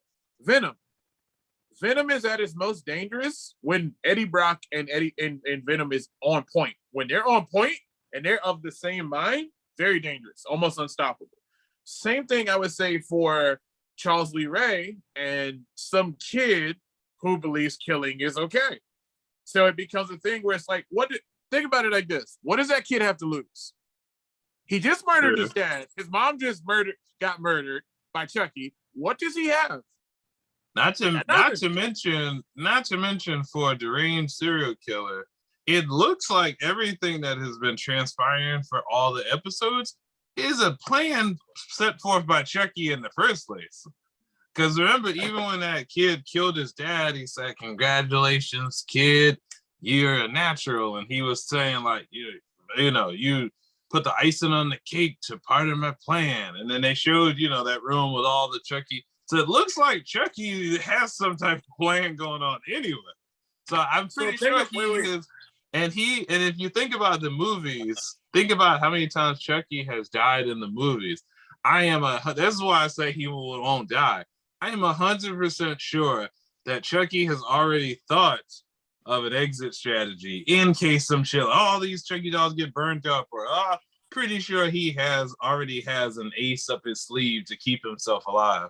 Correct. I think his ultimate master plan as a horror villain icon might be to basically infect the children and basically groom them to be the serial killers he needs them to be, so that eventually each of the dolls can be just conduits to transfer themselves to each of the kids' body. So let's say if he has 20 dolls and those dolls meet up with 20 kids that he can influence to do bad things, then he's basically repeating the cycle of what the guy that he was with decided to do, which I think at some point in time, that guy's going to come back into play. I don't think that guy's dead. I think he's going to come back into play in some kind of way. But because that guy we don't know what happened to that guy. At some point in time, that guy could have got a change of heart and decided to stop killing people. Well, I'm pretty sure Chucky would have killed him in that case. I mean, you never know. That could have been a thing that broke them up. Like, you know what? Like, fuck you. Like, you know, you're turned into a wuss. You're an old man now. You're nothing. And Chucky being, you got to think about it like this. We know the fact that Chucky's parents are dead as well. Chucky is also an orphan, just like these kids he's dealing with. He killed his own mother. Killed his own mother. Father died by the other guy. So what if just the fact that he was getting trained by this guy, and he is still human, that what if this guy is the only guy that he actually had some type of emotional attachment with, but something went sour with them because that guy realized that it's like, imagine if you were like, it's like Frankenstein's monster in that sense. Imagine if you were a serial killer and you brought up somebody that you didn't realize you became a serial killer because, let's say, you got bullied in school. But let's say you met a small child that is literally fucking Damien from The Omen. Like, you meet this kid that is just literally like, you are evil incarnate and you should be like put down somewhere because there's no soul in you. You are just a soulless killing machine. So, like, again, it's like if you were responsible for Michael Myers, it's like, oh my God, what did I do? Like, I just gave birth to this like crazy thing. So you could have somebody react in that way because that person, think about it like this. Charles Lee Ray, by the time we meet him, is a grown-ass man, at least in his 40s. If that guy he met was, let's say, already in his 20s or 30s, by this time, that guy would already be in like his fucking 80s or maybe his 70s. Also, so the fact that the show keeps going back and forth, I'm already like, from a nerdy standpoint, like, are they gonna bring it back to the toy store? Are they gonna bring it all the way back to like right before the toy store? Because that would be fucking awesome. And then having his daughter be the mold for, it's like, yeah, like she did. I mean, even when I got to meet her, I was like, she looks so much like her father. So she was an excellent choice to like be the person to play the younger version of him. Makes sense to me. To me, I just think that they're doing a great job. Is it just me? Wait, are they is the teacher also his kid? I don't remember. The teacher, is that a different woman? The teacher in the school that's like was being suspected of murder. Oh no, that's a different person. That's a different woman. Okay, because I always look at her. She got glasses on. I'm like, is that Brad Dourif's daughter? But I mean, they haven't really said much more about that. So that could be something else. You found out that teacher really is a serial killer too, like in her own right. That would be fucking crazy. You never know. That could definitely be a thing. I am enjoying the show more than I ever expected to. I feel like, to me, Chucky, I mean, come on, it's Don Mancini. Come on, I knew when, like I told you, when shit lines up. Oh, the same guy that created Chucky in the first place is writing and directing this. Okay, I'm in. Basically, when all the stars align, you get yourself a perfect little show here. And this is what we're getting. We're getting a deeper dive into Charles Lee Ray and Tiffany. We're getting a deeper dive into the mindset of Chucky, and we're also getting a chance to see something pure evil like Charles Lee Ray evolve. We're getting to see this predator evolve into, and it also, the show also makes you realize how many fucking people Chucky has killed over since the first movie. Like, holy shit. And he really doesn't have any, like, you can tell he's a psychopath because he pushed that lady out of a damn window. And all he did was like, oopsie, like he's looking at her. Oh yeah. And then I'm thinking, even in the flashback with the car, I feel like they didn't even really have to murder that old guy. They literally could have I felt like they could have just showed him the knife. Get out of here, old man. We're taking the car. He probably got scared and ran off. But they fucking murdered that guy. Those guys are psychos because she got mad because he was going out and killing on his own. You killed by yourself? What's wrong with you? It's like, what the fuck? Yeah. You psycho. Yeah, they are a match made in heaven, because if you think about it, no matter how much, Chucky does not always treat Tiffany the greatest. Sometimes he treats her like a piece of shit. It's almost like Joker and Harley Quinn. Sometimes Chucky treats her like a piece of shit, and she's still super loyal to him. She's super loyal to him, but also I will say that when I think about their relationship, what scares me the most is that one of my favorite characters from Squid Games, died by the hands of some chick that he fucked over. There's nothing more dangerous than a woman scorned. Oh yeah, of course. She knows everything when it comes to Chucky. Well, if you think about it, that's already kind of happened in the past movies too. Because even in Bride of Chucky, Chucky's downfall was pissing off Tiffany. Because then she got mad about him not washing the dishes and not doing stuff, and she like, "Fuck you." You already saw that when he first introduced those guys together, which was like, and then when she realized, like, oh, I know the difference. See, she's smarter than Chucky thinks. Oh yeah, I know the difference she when knew it's Chucky and when it's not. Yeah, she knew. I was like, yeah, I mean, yeah, that's true. Like, like when you're with somebody long enough, yeah, you know a lot about them. So yeah, like, could you imagine if like, could you imagine if if somebody else switched bodies with me and then I tried to hang out with you, like, and then we're talking in dialogue, you'd probably be like, you all right? You'd pick up on it being somebody feel like you'd pick up, you think like here's how that would go. I'd be like looking and I'll be listening to, I'll be like, so what did you think of that Resident Evil movie? Ronnie is like, man, best stuff ever, man. Best stuff. Stabbing the neck with a tranquilizer. Oh shit, he's going down. He's going down. And I'm like, I'm sorry, you're not my brother. I'm gonna take you somewhere and see what the fuck y'all doing. So now you wake up in the chair, like, what the fuck is? I'm like, all right, who are you, man? Come on, let me know. And he's like, what? And I'll ask you some more questions. I'll be like, which did you like better? Avengers, the first movie, or Justice League? He's like, Justice League? What the fuck's wrong with you? It's like, all right. Justice League, of course. Like, Now I'm sitting there literally like, all right, so literally what we're gonna do is we're gonna play a Casino Royale. We're gonna sit you in a chair, we're gonna put the balls underneath the chair, we're gonna do thick ass rope. And I'll be like, answer that question again. Avengers or Justice League? Tell me right now. Oh man. Yo! Talk about that scene. That was some horrifying shit. Oh my god! If you don't know what I'm talking about, just go ahead and go to YouTube and look for was it Casino? Yeah, that was Casino Royale. Casino Royale. I remember Casino Royale because if anybody's seen Casino Royale, he fucking died in that movie. Like the first villain that James Bond fought in that movie killed him. They poisoned the shit out of him. And he had to, if it wasn't for that chick stabbing him he was dead in the first movie.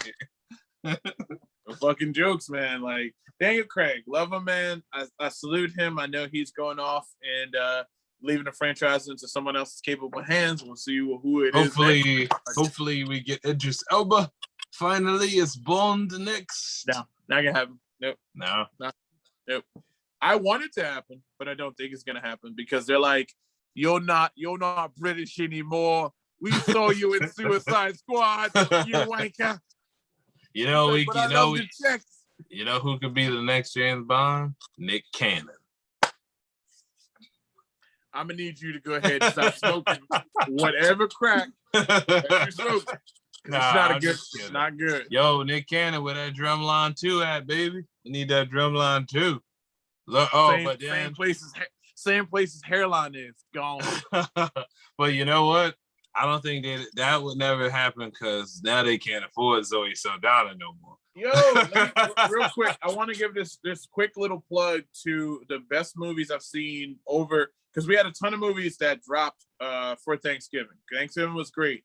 We got Bruised, which was a great movie by Halle Berry. Shout out to gotta watch that one.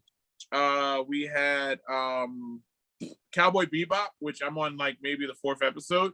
Turned out to be a great iteration of the series. It's not identical to the anime, so sorry for you guys who are looking for that for some weird reason. It is its own interpretation. It's got a lot more stuff in there that the show didn't, like porn and all kinds of stuff like that. So it's pretty great. You know, we need that. All right. And then there's another one that I'm gonna say 2-part on that for Kevin Hart and Wesley Snipes. Shout out for that True Story 7-part series. Check it out. I'm gonna just say, Kevin Hart, you foul for that shit. That's all I'm gonna say. You watch that series, Kevin Hart, you foul for that shit. But you definitely brought it because this is not your typical Kevin Hart. The only thing I will say about the movie, the TV show, which is freaking hilarious, is that this show, in my opinion, is about 98% Kevin Hart's life. Oh wow, okay. From from so much that you just gotta watch it. It's so much of it to the point where the comedy special he does, the friends he has, the this, that, and the third, dealing with like, you know, his ex-wife and their divorce, you know, and all of it, like all the stuff that goes on. The only difference that's in there, and I'll give away one thing that's not like a spoiler at all, is that there's a fight between Wesley Snipes and Kevin Hart. And I ain't got to tell you who won that fight because it's Wesley Snipes and Kevin Hart. Well, I'm going to tell you. And it's just hilarious because it's literally that fight is one of those things where I know you when you watch it, you're going to think about it because we're brothers. Wesley Snipes is the older one, but Kevin Hart is the one who talks a lot of shit, right? So it's one of those cases where he just like, man, like go in with yourself, man. You talking crazy now. You had some like fucking drinks or whatever. And that's how like Wesley Snipes talking there. He's like, I'm talking fucking crazy. Like, who the fuck you think you're dealing with, man? We ain't kids no more. This that, and the other. And he just like they get into a tussle, and literally like Wesley Snipes is Wesley Snipes. So he literally tussles with him. They tussling around, and he just like, man, get the fuck out of my face, man. Stop playing around. Who the fuck you think you with? Kevin Hart, little and the other, and he just like. One hit, and he just like literally falls back over the table with blood and fucking nose in his mouth, and it's hilarious because like Wesley Snipes don't hit him again because his brother, he literally go, man, you acting fucking crazy, man. You can sleep on the couch, and he like literally goes over to the kitchen and gets a drink, and is just standing there. Kevin Hart's still laying on the floor, and he gets up, dazed and shit, takes his jacket off, and just lays down on the couch like fuck you, man, and just lay down. And it's like that's a family fight. That's a family fight right there. He didn't continue to like whoop on him like he was some nigga on the street or whatever. He gave one good punch. Kevin Hart wasn't getting back up from that punch. I was sitting there counting 1, 2, 3, 4. I'm like, I'm getting to 9. I'm like, that nigga's not getting back up. 10. Got him out. It's over. That was one punch. And I'm like, it's believable because once again, Wesley Snipes, Blade versus Kevin Hart. Yeah. I don't give a shit how serious you want to act. I would say that he wouldn't beat him in real life because Wesley Snipes does really know. He really does know martial arts, so I would not fight Wesley Snipes. Literally, it wasn't funny because it was literally like I was thinking that, and I'm like, so that's two grown up. Like I think it's funny because I think an age difference in the movie, it is like a 5 or 6 year difference. So it is like, oh yeah, like we close to it. Like I'm pretty sure Kevin Hart is whatever he is, and he's older. And it's like, it's one of those situations where you just got to watch it unfold, where it's like, both of them make some interesting decisions. No spoilers, but like the twist in the end is if you pay attention to what the fuck is going on in the first episode, the twist in the end isn't really like a huge, oh my God, like it didn't blow my mind. All I was just like, oh, I knew that. Yeah, that makes sense. Like what's going on? Like, you know the synopsis of the show, right? No, I didn't even know. I didn't read it. So I'll give it to you real quick. I just kept seeing the poster everywhere with them two on it, looking super serious. Yeah, the synopsis of the show is basically Kevin Hart, who is like a recovering, like he was on drugs and he also had alcohol problems and or whatever. So he's celebrating one night after he goes to Philly because he's on tour for the like What Now tour. Sound familiar? He's on tour and he stops in Philly, his favorite place, but it's also where like everybody knows him. So his brother's there and he has like a restaurant or whatever, like a failing restaurant business or whatever. And he takes him out. Hey man, you had a great tour. You rich and famous. You're doing your thing. You just did a hilarious, he literally put himself in like an Avengers movie called The Antiverse. And he literally is like, you know, you celebrating this, you're making big money, it's box office smash, this, that, and the other. So he takes him out, has some girls, some drinks, this, that, and the other. He's like, dude, I'm like 6 months sober. He's like, come on, man, just have like a couple drinks, that, and the other, no problem. So he gets him to have some drinks or whatever, blacks out, wakes up the next morning, he goes to bed with a girl, whatever, wakes up the next morning, he wakes up, she's dead. What the fuck? And it's like, yo, and it's like, what's going on? He like hit the Wesley Snipes' character's name is Carlton. Like, yo, Carlton, like, fucking girl's dead. He's like, oh shit, what the fuck you do? I didn't do nothing. Like, I blacked out. What the fuck happened? Like, this and the other. So pretty much what Wesley Snipes does is, hey, because Wesley Snipes is like in and out of jail, has some issues, always like in depth to mobsters, all that kind of shit. Like I said, he's like the fighter character for Christian Bale or whatever. You know, he's like a little problematic, but he's trying to do the right thing. He's got a good heart or whatever. So anyway, he goes in and said, I got this guy, this fixer. Billy Zane, fucking hilarious. So Billy Zane comes in, and Billy Zane's like, I'm a fixer. No worries. We're gonna go ahead and we're gonna chop her body up so we can get it outside the hotel that we in. Oh, so like Pulp Fiction stuff. Yeah, chop her body up, basically like put her in something, clean up everything. You ain't gotta worry about nothing. All good. Hey man, thank you so much. Now he comes back after they clean up the body. Wesley Snipes goes with them, cleans up the body. They don't show him clean up the body, but like cleans up the body or whatever. Like they just show them like take her out or whatever, and like, okay, cool. Take her off to some location. Done. Oh, that's done? Okay, cool. All right, how much do I owe you, man? Like, I know you want some money for this. Oh, real simple. He's like, I'm a big fan of yours, so I know you. I saw you made that big money right there. I'm gonna need $500,000. And he's like, $500,000? That's a lot of fucking money. All right, let's do this $500,000. Oh, wait. That's $500,000 for a year, monthly. What the fuck? And he's like, I'm sorry, are you asking me for $6 million? Because that's how much that is. That's $6 million. He's like, yeah, $6 million. I literally I'm saving your career. Like you just did $1 billion movie. So he's basically blackmailing them. Yes, blackmailing them, and it's hilarious because he's like, "You gonna blackmail me?" Like, okay, whatever. So now Kevin Hart has to figure out a way to not let his team of people, like he has like a manager and like a team of people, not know that literally like they're like, well, what do you need $500,000 to pay somebody else? So he lies and says like, oh, it's for Carlton. Like, he's got some like things going on. So he keeps blaming everything off on Carlton, constantly blaming like shit that's going on with him off on Carlton. So finally, Billy Zane's character comes back to the hotel. He's like, I'll see you like tomorrow or whatever, and we're going to get this shit finalized. Otherwise, maybe I'll just go to cops, let them know about this and the third or whatever. So he comes back in. The whole time, Billy Zane is fucking hilarious because Billy Zane is just a shit talker. Like the whole time. I was gonna say, so Billy Zane's being Billy Zane. Exactly. He's being Billy Zane. So literally he's shit talking, this, that, and the other. They finally go and they're about to do the transaction or whatever. And then, he's sitting there talking, and they do this close-up of him where he's sitting there like talking about like how he's gonna spend the money and whatever's going on and all your great movies and this, that, and the other. And that close-up is abruptly broken up by Kevin Hart grabbing a fucking rope and putting it around Billy Zane's neck, and he killed him. fucking little Kevin Hart. So it's almost like the You show. Like he's being loved. He's making the problems worse. He's like, yo, what are you doing? And then like Wesley Snipes not there, so he comes back to hey man, all right, so you work out that deal with I think his name is Ari. You worked out that deal with Ari. Whoa, shit, what the fuck happened to Ari? And he's just like, this motherfucker tried to extort me, man. I want, fuck him.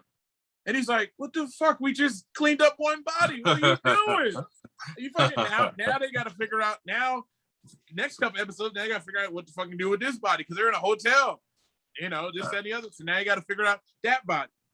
All right, so you can stop there. I still gotta check it out. That's literally a short little breakdown of like the first episode. That's only the first episode. Tons of other shit happens that is just like really great or whatever. But again, that's the gist of what's going on. That's the synopsis of like, he's trying to cover, basically Wesley Snipes and Kevin Hart are trying to cover up 2 murders that Kevin Hart is involved in, which is the girl that died in his bed and the dude he literally killed for trying to extort. And that's the basis of the whole show there. So, stay. Trust me, when you check it out, that show. I will definitely be binging Olaf in a few minutes for sure. Oh my god, that shit is. I mean, that's not gonna take you no time to watch, but shit is fucking hilarious. Definitely check out that. Like I said, check out that Kevin Hart show. I just thought it was hilarious. I'm like, oh man, I ain't seen Billy Zane in a long time. He's really cool. Oh shit, Billy Zane dead. Okay. Oh shit. Spoilers for y'all guys out there who ain't watched the first episode. Yeah, that shit's hilarious because they do the camera work where it's like close up. All right, you're right on Billy Zane and choke up. Oh shit. It's abrupt. And it's like struggle. But it's like, oh yeah, even if Kevin Hart is smaller than Billy Zane, like a nigga has a rope around your neck. Like, I mean, also it just is, if you got the strength, anybody can kill anybody. Clearly, Kevin Hart works out. Especially when you have the advantage of somebody. Yeah, I think Dude, they were shocked. He didn't know it was even gonna happen. So that shock for him is enough leverage to Have his neck. Literally broke his neck. I'm like, oh wow. It is just funny because that's like, oh, like you talking about Hawkeye with credits, like, okay, cliffhanger. It's like, nigga, I just came from dropping off a fucking body for you, and your ass gonna kill. What are you doing? Like, so yeah, but definitely check out True Story. Check out Olaf Presents. That is gonna bring it to a head here, bring it to an end here for the Ronnie and brings Markell it around town episode Zoom edition. I realize that it's probably, you know what I want to do going forward, and I'll say this right here on the show, and you guys heard it from me, and I think Ronnie will agree. I think something I want to try to do with that, which I noticed, is that I notice a lot of people don't necessarily number their stuff anymore. They just simply give names to the episodes. Oh yeah, that's it. So like we can keep I will still keep the count of the numbers for logistical reasons, but I kind of want to do it like how comic books do it. Like you can get like a number 1 of something, but the legacy number is actually like 750. You know, or just an episode of it, like, oh, this is the episode. What would you title this episode? What would I title this episode? Shit, I don't know off the top of my head. I don't fucking know. I will title this episode, I Understand the Assignment. Oh, I understand the assignment. I understood the assignment. That's what I call this episode. I understood the assignment. I understood the assignment. Yeah, I think that's appropriate because we did talk about different things that like with Resident Evil, why we didn't like this. Yeah, okay, I can see it. Why the Hulk isn't done this? Yeah, I can see that. 2 out of the 3 main things that we brought up, we always bring up multiple topics because that's literally what our conversations are. They're all over the place, and there's nothing wrong with that. We're unscripted. We make sure everything. I'm not reading unscripted, unfiltered. Unscripted, unfiltered, the Ronnie and Markell Make a Podcast Show. That's why it's called Make a Podcast Show, because why? This is what we do. We make a podcast of our own. But we do want to make sure that you guys listen to us continuously. We are on all the podcast networks. I definitely double check to make sure that we're on everything. Like we're on iHeart. Podcast. Wait, you mean we on Spotify? We on Spotify. You mean we on SoundCloud? We on SoundCloud? We everywhere. We everywhere, baby. In person, or I'm sorry, not in person. On the video version that we're talking Look, about. not yet. We'll get back to that with this new fucking variant out. What is it? Unicron? Whatever the fuck they call it. Yeah, Unicron. Yeah, we got Unicron variant out right now. Shit. I'm good. I'm gonna hold off on the Unicron. Wait, does that also mean? Do you know? I didn't check the date. Do you know when C2E2 is? Shit, I didn't check, but I think they put it back to like February or March. Oh, it's back. It's back to the regular. Yeah, they put it back to like where there's one. C2E2 is coming up again next month in December, but I think next year's they already put it back to like where it was originally. I think like March or April or something like that. Wait, so C2E2 this year? So C2E2 is basically going to happen back to back because. Remember, because of COVID, they didn't have it back in like February or March when they actually have it. They moved it to December this year, but for 2022, they already announced it's going to be like early in the month. Like it's going to be like in like, I think April or March. Hopefully April, because it seems kind of weird. It's like, hey guys, C2E2 December, Merry Christmas. The funny thing is, I guess 2022 is like, to be announced and to be continued, like because we're all focused to see what happens with this whole new variant thing first. See what happens with that, now forever. That's what I'm gonna call it. Like, yeah, let's see what happens with the Unicron. This is the Unicron. Yeah, because it's like crazy. The second that we think we're okay, and so then it's mutates. Then fucking COVID's like Frieza, like, you thought this was my final form? Like what the fuck? Perfect analogy.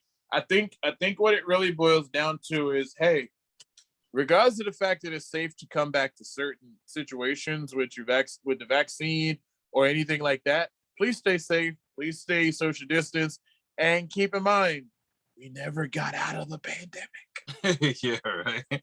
Yeah, they never said. We can't celebrate and cheer yet for that day to come. One day it'll come. Will they make the announcement and say like we're out of a pandemic, but it probably won't be till like a couple more years from now. And you know we're not, like, again, if you've listened to the show before, you know we're not the guys that sit here and like preach the gospel of the situation. But I mean, the pandemic is literally here. We're still in it. The only thing that's happening over time is that we are slowly going through this tunnel. Or do you remember those days when you were going into New York on NJ Transit? If you're from New Jersey, any of the people out there from New Jersey will hear this and understand it. And I know you'll understand this, Ronnie. You remember those days when you were sitting in the tunnel, going between Secaucus, going into that tunnel into New York, and there were a couple trains that were coming through there? You were sitting in the dark. You knew you were going to New York.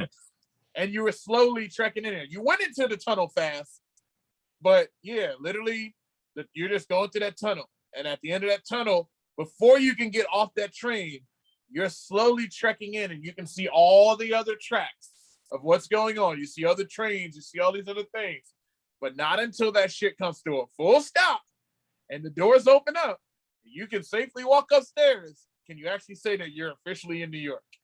Pretty much. So remember, we're not off the train yet. We're still in the tunnel.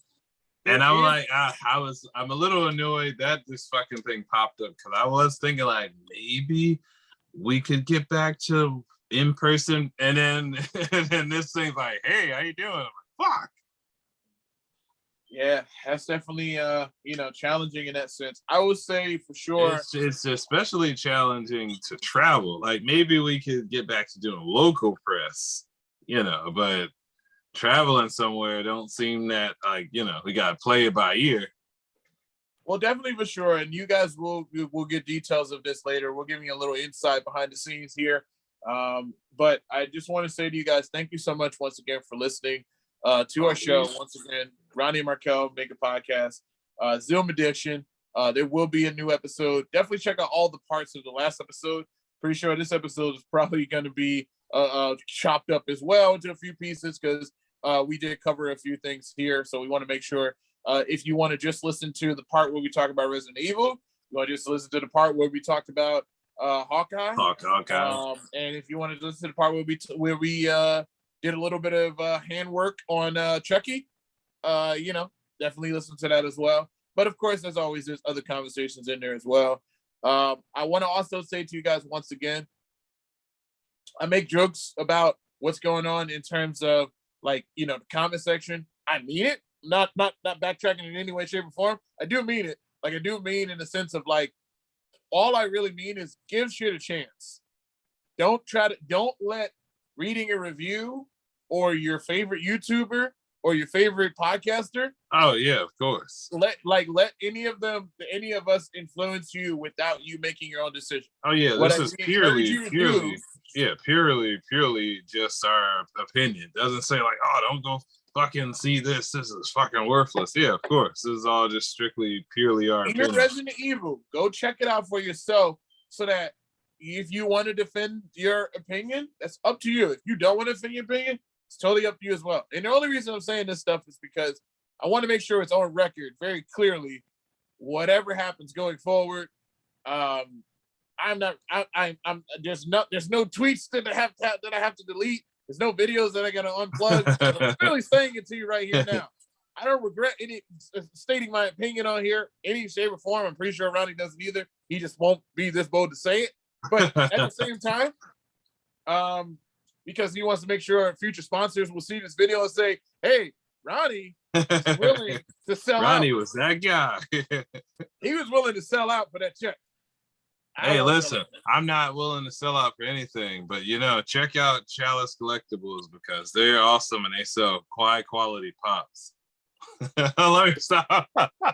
Wow. But I mean, they really do. But I'm just messing with you. That's some free shout out. It's a paid sponsorship. Nah. Paid sponsorship. Guys, make sure you hit that bell so you can get notifications of our new. Wonderful. Let's get them subscribers up. Let's get them up so we can keep doing what we do. We love to hear from you as we ride off into the sunset right now. We love to hear from you. So make sure you make some comments below. Make some comments on social media. Check out our posts, our stories. Coming soon, a TikTok, of course. We're gonna have that going because it just makes sense. Like, you know, we want to make sure we have cool, funny things all around. We love this stuff, and we love being able to share this with you. Thanks for hanging out with us. I'm Markell. I'm Ronnie. And it's been another Ronnie Markell Make a Podcast show. Going off now. Signing off. Goodbye. Well, bingo.